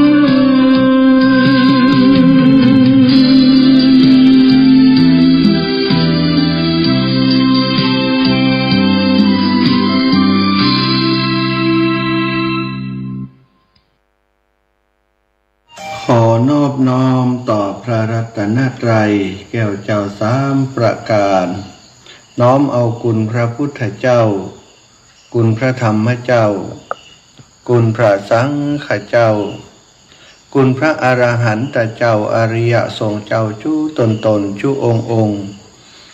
ได้เมตตาแผ่ปรมีมาเป็นนวโลกุตรธรรมปกเก่าเกษาโปกห่มรักษาครูบาอาจารย์พระมหาเถระพระเถรานุเถระเพื่อนสหธรรมิกสหพรหมจารีทุกรูปทุกองค์โปกห่มรักษาศรัทธาสาธุชนคนดีคนเฒ่าคนแก่อีพ่ออีแม่ทั้งหลายที่ติดตามรับฟังรายการสารธรรมยามเจ้าตั้งสถานีวิทยุในเครือข่ายคลื่นสีขาวเพื่อชาวประชาซึ่งออกอากาศจากวัดปากตางเจริญอำเภอดอยหล่อจังหวัดเชียงใหม่โดยเมตตาบารมีของครูบาอาจารย์ท่านพระครูอภิวัฒนวิกรมผอ.คลื่นสีขาวเพื่อชาวประชาผู้มีความเมตตาต่อตนตัวแห่งอัตมาภาพได้บอกเวลามาจัดรายการทางสถานีวิทยุในเครือข่ายเวลานี้โดยซ้ำไปตื่นขึ้นมาได้ฟังเสียงน้ำเสียงธรรมได้ฟังเรื่องราวจากพระสงฆ์องค์สังฆเจ้าหลายรูปหลายองค์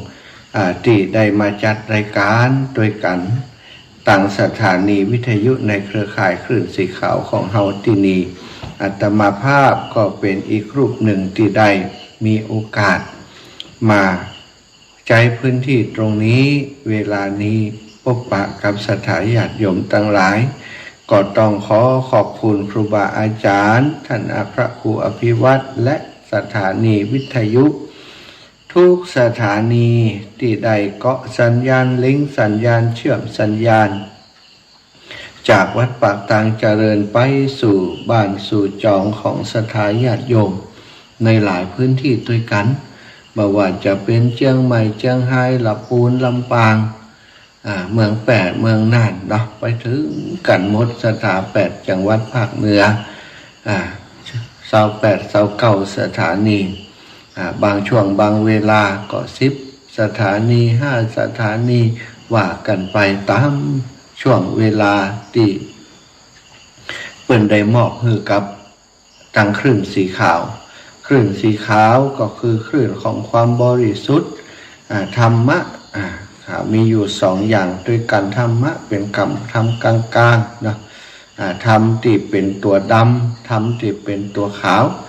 แต่คำว่าธรรมะนั้นมันเป็นกลางๆอยู่แล้วนะสถาญาติโยมไอ้อย่างที่เกิดขึ้นในโลกนี้เป็นธรรมดาคนชั่วนี่ก็เป็นคนจิตใจเป็นคนสีดำนะเป็นสีดำก็เป็นกรรมชั่วกรรมดำกรรมดำกรรมขาวทำดำทำขาวแต่ว่าโดยทั่วไปแล้วถ้าว่าธรรมะเนี่ยมักจะถือว่าเป็นสิ่งที่ดีก็คือเป็นของดีของขาวนะของขาวก็ของดำนะสถาญาติโยมคลื่นสีขาวกับคลื่นสีดำแน่นอนก็ต้องแตกต่างกันเนาะคลื่นสีดำก็คือคลื่นที่เอาไปทำธุรกิจเกี่ยวกับส่งเสริมเรื่องอย่างเดียวเรื่องที่มันทำให้เกิดกิเลสตัณหาหรือว่ามอมเมาประชาชนนั้นเรียกว่าคลื่นที่มันเป็นสีดำนะสีเทาๆสีอย่างก็ว่าไปแต่ในคลื่นสีขาวของเฮาทั้งหลายครอบครัวคลื่นสีขาว ก็คือเฮาจวนกันยะจวนกันทำสร้างสมปุญญาปารมีกันทานปารมีศีลปารมีภาวนาปารมีส่งเสริมในด้านพวกนี้เกี่ยวกับพระพุทธศาสนาวัฒนธรรมประเพณีดีๆก็เอามาสู่สารอู้จากันเนาะอันนี้คือคลื่นสีขาวตื่นขึ้นมาแล้วพบปะกันแล้ววันนี้วันจันทร์ที่11ศรัทธาญาติโยม11ค่ำเดือน11เนอะวันนี้11หมดนะ1111คำว่าเป็นวันจันทร์ดียิ่งแล้วตรงกับวันที่11ไสผ่องแผ้วเดือนกันยาศักราชพระพุทธาได้2566พระวษาศรัทธาญาติโยมเหลือแหมกี่วันเฮาจะได้พบปะกัน13 14 12 13 14 15นะแฮม4วันเนอร์ศรัทธาอีพ่ออีแม่ทั้งหลายท่านนับวันนี้ก็เป็น5น่ะ10เหลือ4วันเนาะวันที่อาตมานี่เหลือ3วันจะไปนอนดอยนางแก้วแล้ววันที่15เนอะอันนี้ก็เป็นกิจกรรมงานบุญงานของเครือข่ายคลื่นสีขาวที่จะร่วมกันทำเนาะจริงๆแล้วก็เป็นงานในพื้นที่ของอำเภอดอยสะเก็ดกับอำเภอเวียงป่าเป้าเจ้าของพื้นที่ที่เฮาได้ร่วมสร้างร่วมบูรณะปฏิสังขรณ์ในส่วนของพระธาตุสีสองเมืองพระเจ้าสีสองเมืองม่อน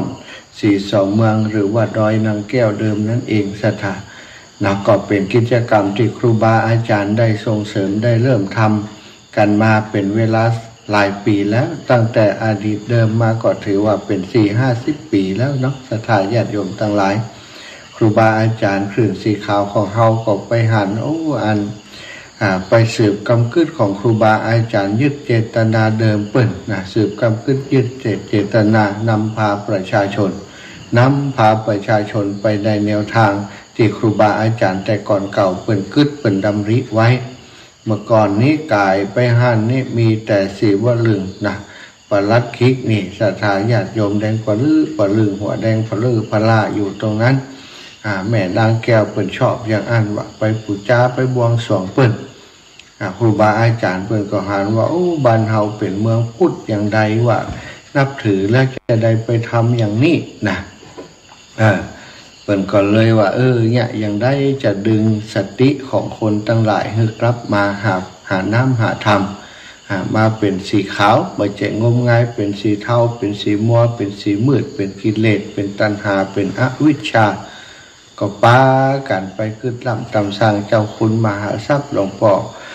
เจ้าอดีตเจ้าคณะอำเภอเวียงป่าเป่าและหลวงพ่ออดีตเจ้าคณะอำเภอดอยสะเก็ดและอดีตเจ้าคณะอำเภอเชียงใหม่ในคณะนั้น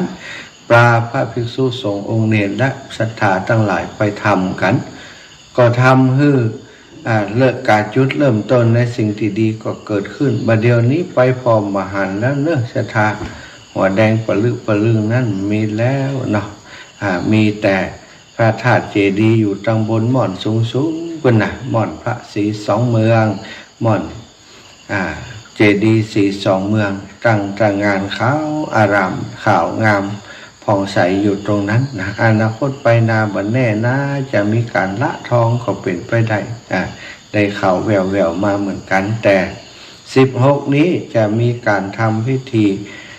ปีที่เข้าสลักกินข้าวสลักถือว่าเป็นการกินข้าวสลักปีแรกตั้งแต่เฮาบูรณะมาแล้วก็ทำกิจกรรมต่างๆมาปีนี้มีการประกาศกินข้าวสลักเป็นทางการปีก่อนอาจจะทำแต่ว่าทำบ่ได้ประกาศให้คนทั้งหลายได้ไปมีส่วนร่วมปีนี้เจ้าลำปางไปหลายเน้อพี่น้องทั้งหลายแน่ลำปางไป 2-3 ตู้เหมือนกันนะ2-3 ตู้จะไปกินข้าวสลักติดปุ้นตามกฎกติกาที่ครูบาอาจารย์แจ้งมาเอาไป2 ก๋วยนะ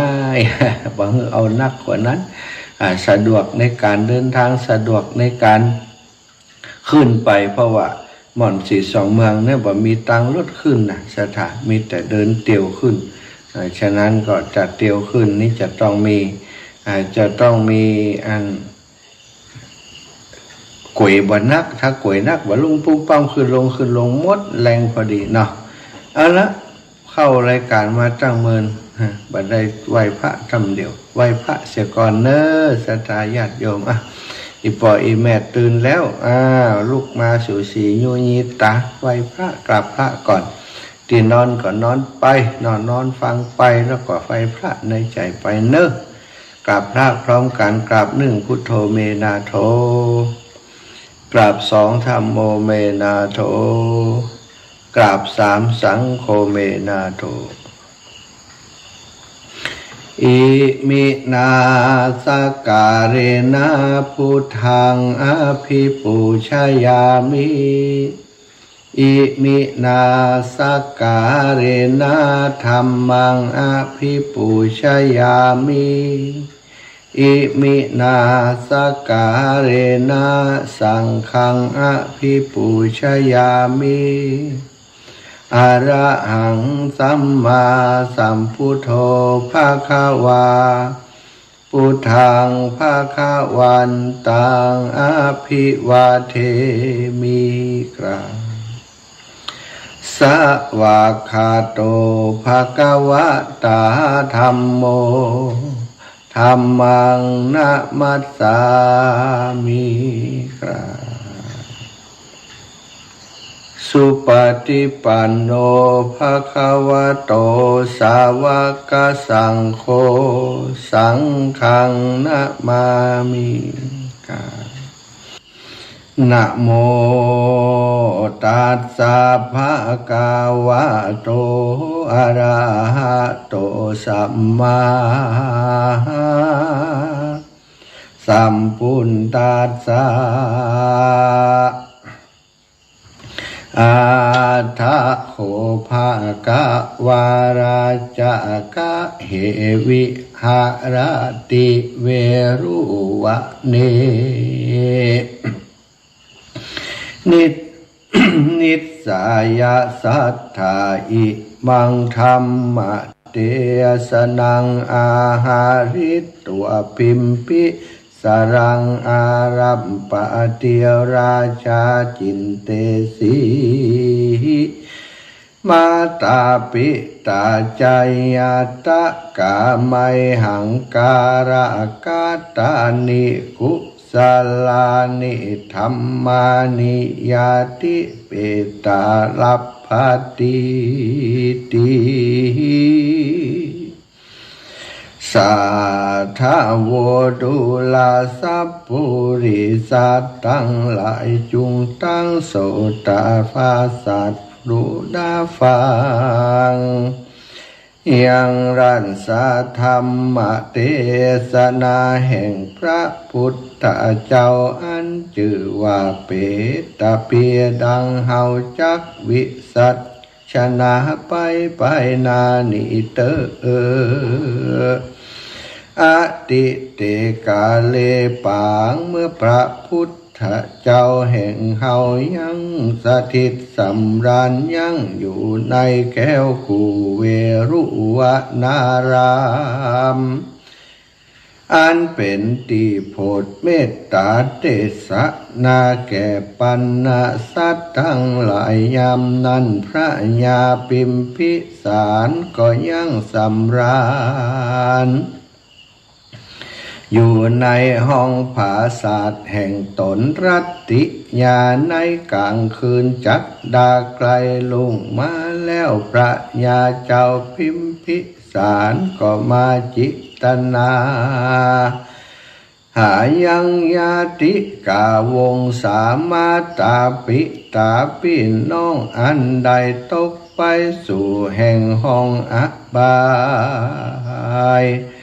หรือว่าเขาตั้งหลายได้เมื่อเกิดในจันฟ้าเลิศเมืองสะหวันเฮาจักได้สะเวยเขา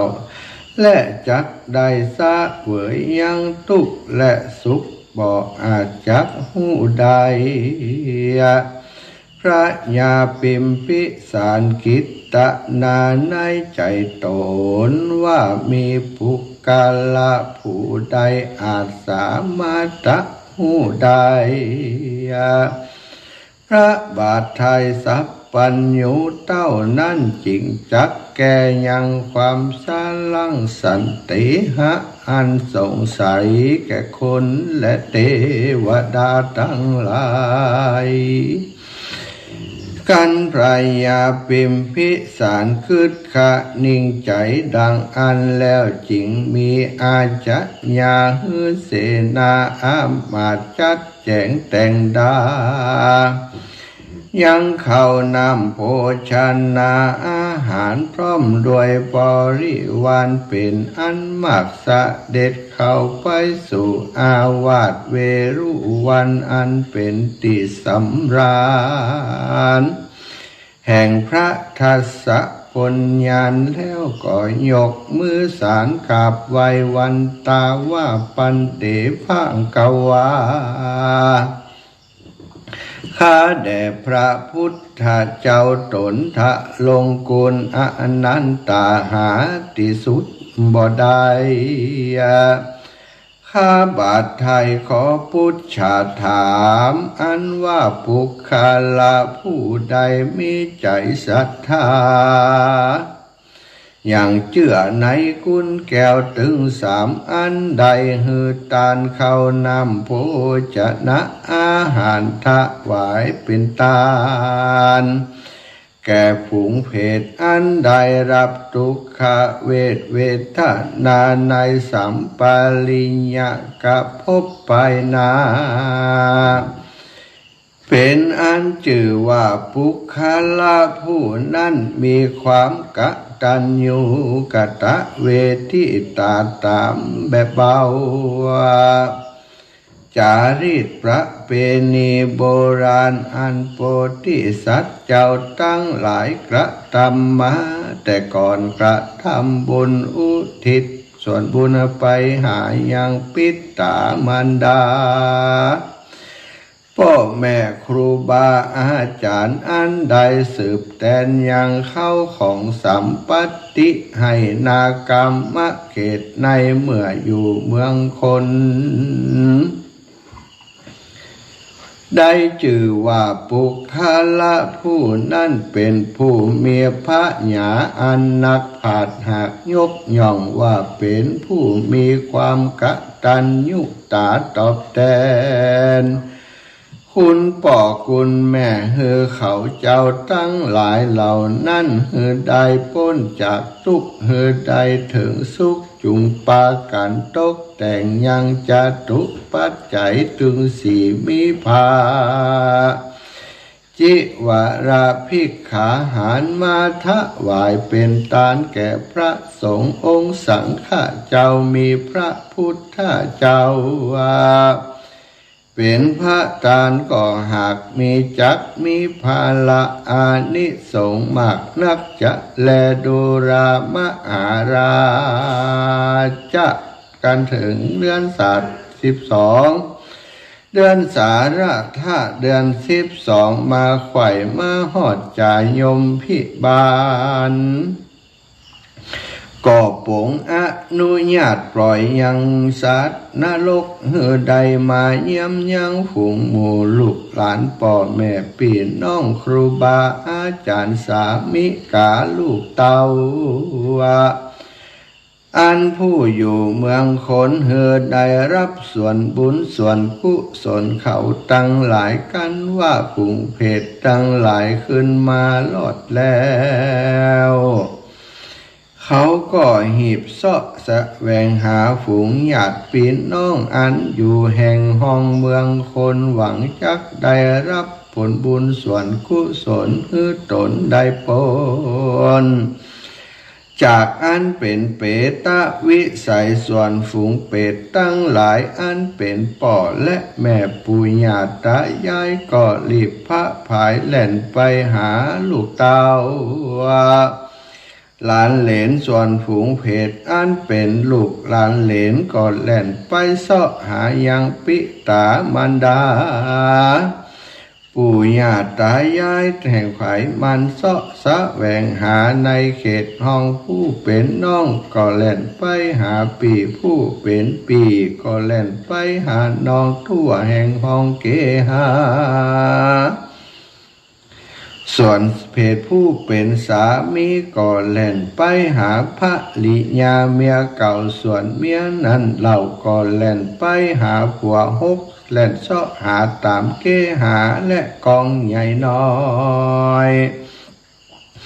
กองน้อยใหญ่พับเรียบไขว่ไปมาในวัดวาอารามกุฏิวิหารและโบสถ์เปื่อจักทารับเอาของตานอันลูกหลานปั่นยื่นหือบางพ่องก็ไปสำแดงหือหันตนตัวบางพ่องก็ไปเข้านิมิตคำฝันของกลุ่มหมู่อาน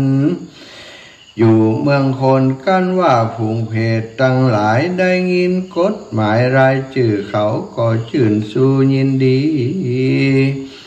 ได้รับตานเปตพีเขาเหล่านั้นก็อนุโมทนาตานให้ลูกหลานได้อยู่ดีมีสุขมีโชคมีลาภสักการะการปัญจะพ้นจากภัยกังวลอนทลายเพื่อได้มั่งมุนตุนเต้ามีเขามีของมีเงินมีทองกินกาดอย่าได้หมดจกก็จะได้เสียงหือมีอายุมันยืนยาวและปันดังฝูงเพศล่างพ่องก็จากันว่าหมู่ตุคาทั้งหลายได้ฮับแล้วว่าอ่านส่วนฝูงเพศที่ยังบ่ได้รับส่วนบุญก็มีความวิวนห่อนใจว่าจักกระทำฉันใดยังบ่มีไผทำบุญมาฮือพอจวนจักได้ถึงเวลาหมดเขตเหตุว่ากรรมไปหลังมากำไปหลังมากำบังเกิดเกิงบ่ฮือหันยังหมู่พี่น้องทำบุญไปหาลวดใดต้องทุกขเวทเทธนาอดอยากหาติเปิงบ่ได้เหตุบ่ได้ทำบุญเมื่อยังคนบ่ได้ทำบุญกุศลใส่เข้าบาตรหยาดน้ำไม้ตาล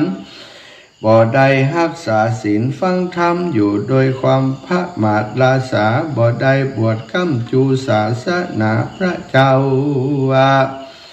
บ่ได้ยกเอาลูกเต้าหลานเหลนมาบวชนั่นเหตุนั่นจริงลวดได้มาเป็นเพศทุกขเวทนา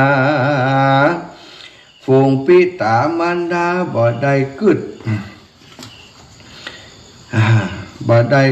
หอดเมื่อเขาต่อตายละตอดสมปัตติเข้าของสืบแตนมา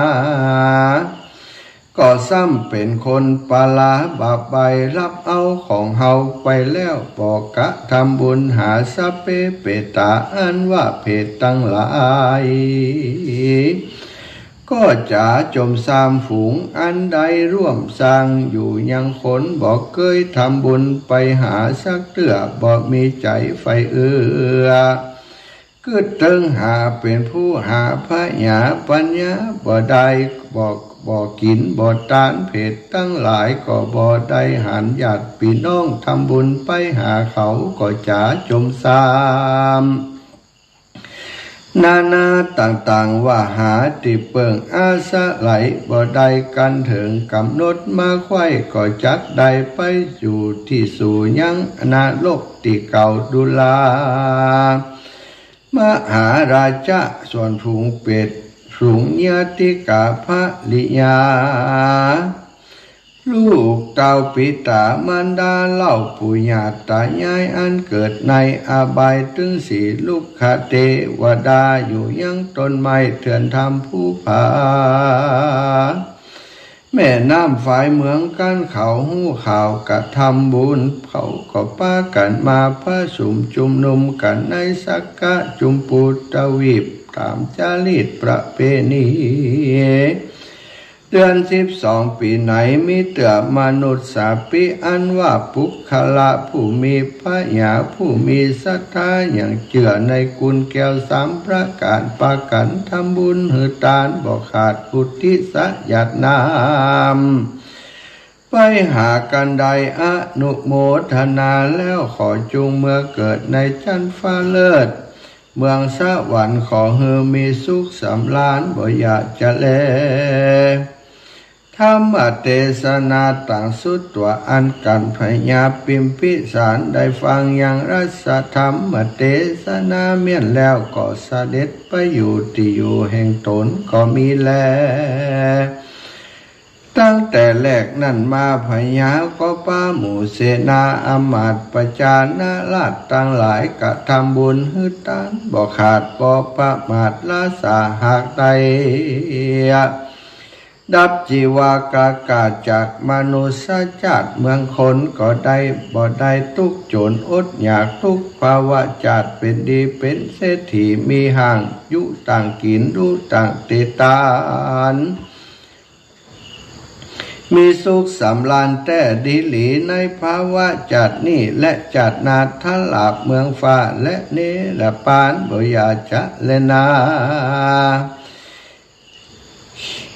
ขียาสังวะวันนะสียาสังวันนะนาจาห้องเหตุเปตพีก็บังคมสมเด็จศรัทธาญาติโยมจบไปแล้วไปเป็นเจ้าภาพกันเทศเข้าเกณฑ์เกณฑ์พระเจ้าเนอะในบ้านในจองยืนโยกอุทิศหาภัยหาพ่อหาแม่พิตามารดาตั้งจิตเจตนาไว้แล้วหยาดน้ำไหมตาเนอ ยะถาวาริวหาปุราปาริปุเรนติสาคารังเอวะเมวะอิโตทินัง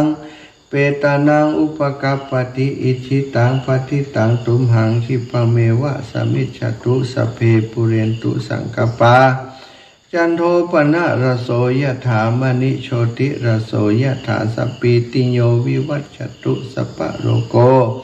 วินาศตุมาเตภวัตวันตรายโยสุขีทีขายุโกภวะอภิวาทนาสิริสะนิจังวุธาปจายโนจัตตารโอธรรมาวทันติอายุวันโนสุขังพลัง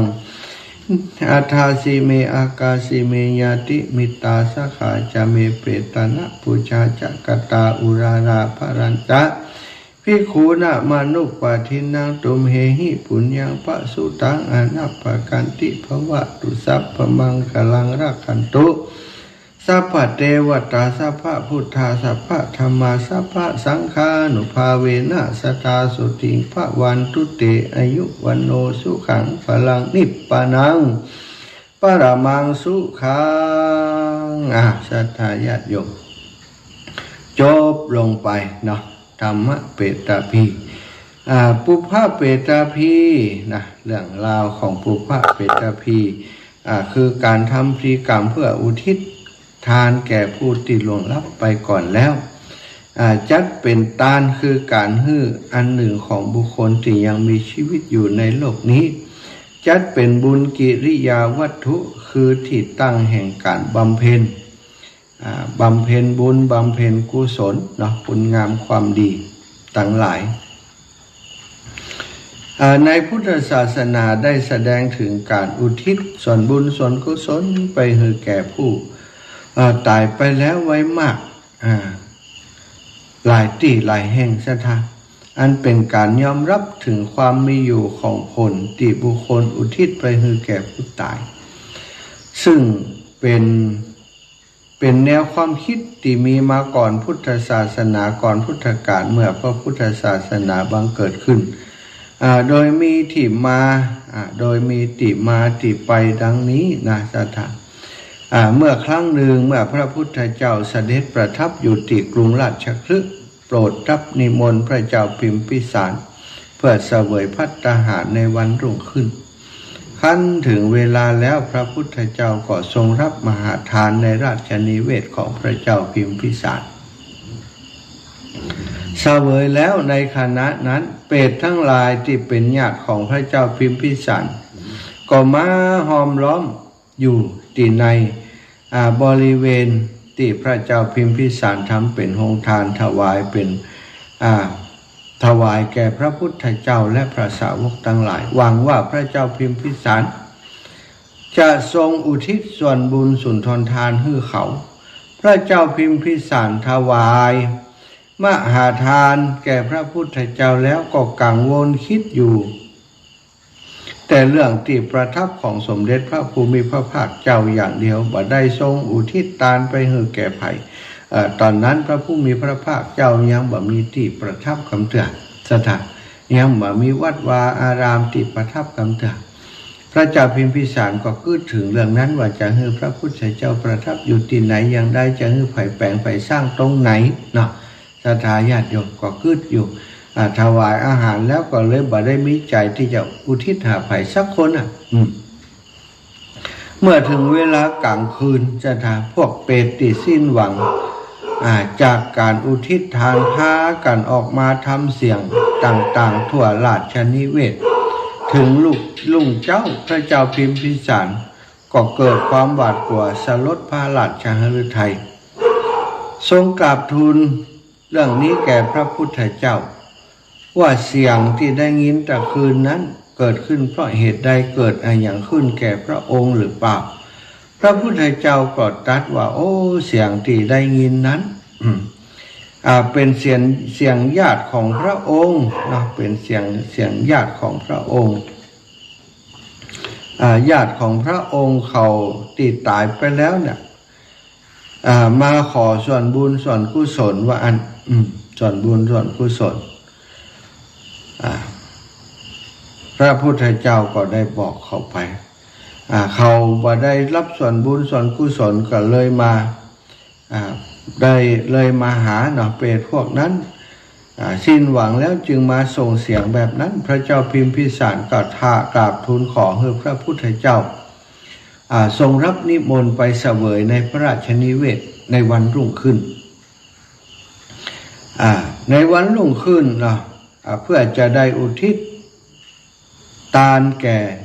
ญาติที่เป็นเปรตเหล่านั้นซึ่งพอถึงวันรุ่งขึ้นแห่งวันหนึ่งพระพุทธองค์ก็เสด็จไปในพระราชนิเวศ